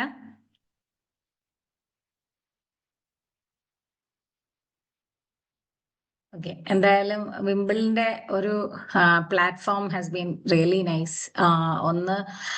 കുറേ പേർക്ക് ഇങ്ങനെ നോളജ് ഫ്രീ വെബിനാർസ് എനിക്ക് ഒന്ന് ഭയങ്കര വാല്യുബിൾ ആണ്. ബിക്കോസ് ഒരുപാട് എക്സ്പേർട്സ് വന്നിട്ട് ഒരുപാട് ക്ലാസ് എടുക്കുന്നുണ്ട്, ഒരുപാട് കാര്യങ്ങൾ ഷെയർ ചെയ്യുന്നുണ്ട്. It is very useful for a lot of people. അപ്പൊ വിമ്പിളിന് ഒരിക്കൽ കൂടി വിമ്പിളിനും റഹ്മത്തിനും താങ്ക്സ് പറയുന്നു. And thank you everyone for listening to me so patiently. Thank you. Thank you, ma'am. ഈ സ്ക്രീനിൽ പറയാനുള്ള ഇൻഹിബിഷൻസ് ഒക്കെ മാറ്റണം കേട്ടോ. ഇനി ഞാൻ ശരിക്കും പറഞ്ഞാൽ എനിക്കൊന്ന് എടുക്കേണ്ട ഒരു ക്ലാസ് ലേഡീസിന് വേണ്ടിയിട്ട് ഡ്രൈവിങ്ങിനുള്ള ഇൻഹിബിഷൻ എങ്ങനെയാ മാറ്റുന്നത് എന്നുള്ള ഒരു ക്ലാസ് എടുക്കേണ്ടി വരുമെന്ന് തോന്നുന്നു. അപ്പൊ ഇൻഹിബിഷൻ മാറ്റാൻ വേണ്ടി തന്നെ ഒരു ക്ലാസ് മിക്കവാറും വേണ്ടി വരും. പക്ഷെ ഇൻഹിബിഷൻ മാറ്റാവുന്നതേ ഉള്ളൂ കേട്ടോ. നമ്മുടെ ഒരു തിങ്കിങ് പാറ്റേൺ ഒന്ന് ചെറുതായിട്ടൊന്ന് തിങ്ക് ചെയ്ത. കാരണം ഫേസ്ബുക്കിൽ ഒരു ലൈക്ക് ഇടാൻ പോലും മടിയുള്ള സ്ത്രീകളുണ്ട്. സ്ത്രീകൾക്കാണ് ആ മടി കൂടുതൽ. അപ്പൊ അത് ആ ഒരു ഇൻഹിബിഷൻ മാറ്റിയെടുക്കണം. അത് വളരെ അത്യാവശ്യമാണ്. മാറ്റിയെടുത്താൽ പിന്നെ നമുക്ക് ഭയങ്കര ഭയങ്കര കോൺഫിഡൻസും ഭയങ്കര ഒരു ഫ്രീഡം കിട്ടും നമുക്ക്.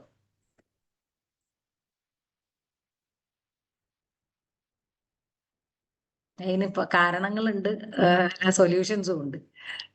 Okay, thanks everyone. Good evening മാം. ഓക്കെ. ഇന്നത്തെ ക്ലാസ് ഒന്നും പറയാനുള്ള ഔട്ട്സ്റ്റാൻഡിങ് ആണ്. ഇന്ന് ഞാൻ ആ ക്ലാസ്സിൽ ഇരുന്നില്ലായിരുന്നെങ്കിൽ എനിക്ക് ഭയങ്കര വലിയ നഷ്ടമായിരുന്നു എന്ന് തോന്നുന്നു. അതൊക്കെ ഞാൻ മുന്നേ പഠിച്ചിട്ടുള്ളതാണ്. ഞാൻ BEdനാണെങ്കിലും MSc സൈക്കോളജി ചെയ്തപ്പോഴൊക്കെ. പക്ഷെ ഞാനിപ്പോ ഇങ്ങനെ ഒരു പാരന്റ് എന്ന നിലയിൽ ഇങ്ങനെ പുറകിലേക്ക് നമ്മൾ നോക്കുമല്ലോ. എനിക്ക് 3 മക്കളുണ്ട്. അപ്പൊ ഇങ്ങനെ നോക്കുമ്പോൾ ഭയങ്കര ഇൻസൈറ്റ്ഫുൾ ആയിരുന്നു. എന്തായാലും നല്ല ക്ലാസ് ആയിരുന്നു. ഞാൻ മക്കളുടെ ഇടയിൽ ഇരുന്നിട്ട് ആ ശബ്ദം മറ്റുള്ളവർക്ക് ഡിസ്റ്റർബ് ആവണ്ടെന്ന് വിചാരിച്ചിട്ടാണ് ഞാൻ ഓപ്പൺ ആക്കാഞ്ഞത്.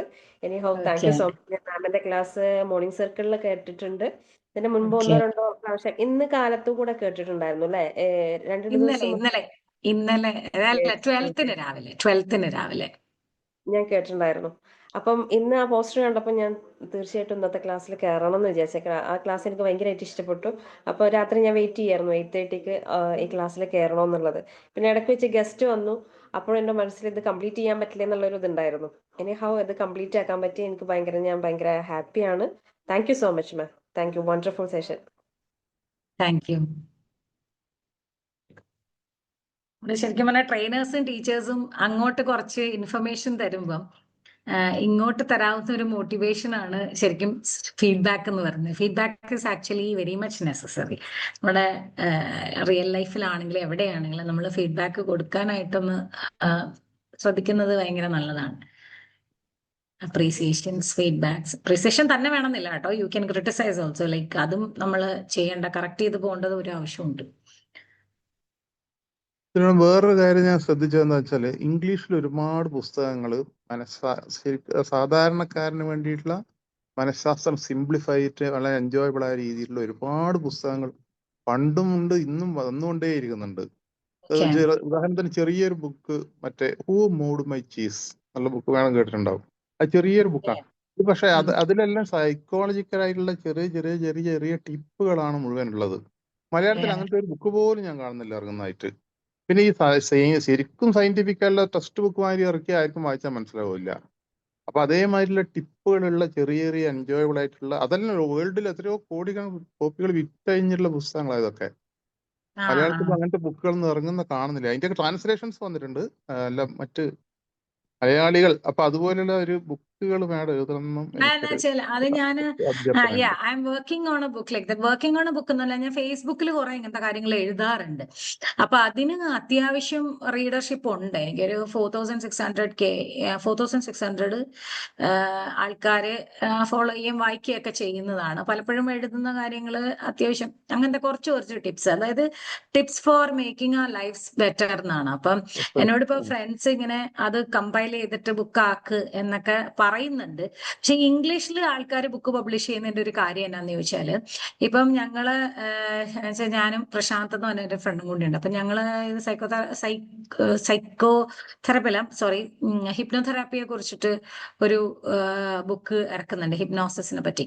അപ്പൊ ആ ബുക്ക് ആണെങ്കിലും ഇംഗ്ലീഷിൽ ഇറക്കുന്നത് എന്നാന്ന് വെച്ചാൽ ഒരു വൈഡർ ഓഡിയൻസിനെ കിട്ടാൻ വേണ്ടിയിട്ടാണ്, ഒരു വൈഡർ റീഡർഷിപ്പിന് കിട്ടാൻ വേണ്ടിയിട്ടാണ്. പക്ഷെ മലയാളത്തിൽ വരണം എന്നുള്ളത് സത്യമാണ്. കാരണം മലയാളത്തിൽ നല്ല റീഡേഴ്സ് ഉണ്ട് എന്നുള്ളതിന് യാതൊരു സംശയവും ഇല്ല. കാരണം എന്നോട് തന്നെ പലപ്പോഴും പറയാറുണ്ട്, ഡോണ്ട് റൈറ്റ് ഇൻ ഇംഗ്ലീഷ്. കാരണം ഇംഗ്ലീഷിൽ എഴുതണ്ട, മലയാളമാണ് ഞങ്ങൾക്ക് കുറച്ചും കൂടി നല്ലതെന്ന് പറഞ്ഞിട്ട് ഇപ്പം FBയിലൊക്കെ എഴുതുമ്പോൾ ആൾക്കാർ പറയാറുണ്ട്, ഇനി മലയാളത്തിൽ. എൻ്റെ ഹസ്ബൻഡിനോടൊക്കെ പറഞ്ഞു വിടും, മലയാളത്തിൽ എഴുതിയാൽ മതി എന്ന് പറയണം കേട്ടോ എന്നൊക്കെ പറഞ്ഞിട്ട്.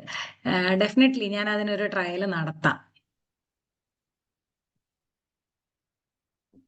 ആ ഒരു ഇൻസൈറ്റ് വളരെ നല്ലായിരുന്നു. Thank you.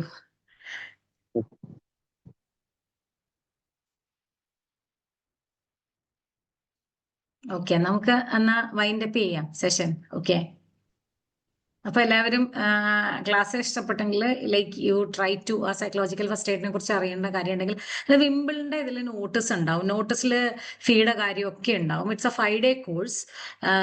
അപ്പൊ 5 ഡേയിൽ 15th തൊട്ട് 20th വരെയാണ് 5-day കോഴ്സാണ്. അപ്പോൾ 1 മണിക്കൂറത്തെ ക്ലാസ്. ഈ ഒരു സമയം തന്നെ 8:30 to 9:30 ആണ് ടൈം. അപ്പോൾ ഓരോ കാര്യങ്ങളും വളരെ ഡീറ്റെയിൽ ആയിട്ട് നമുക്ക് ആ സമയത്ത് പറയാം, എങ്ങനെ കൊടുക്കണം, ഏതൊക്കെയാണ് സിറ്റുവേഷൻസ് എന്നൊക്കെ ഉള്ളതൊക്കെ അതിനകത്ത് കവർ ചെയ്ത് പോകുന്നുണ്ട്. Okay, shall we wind up now? Okay ma'am. Thank you so much. Thank you so much. Thank you ma'am.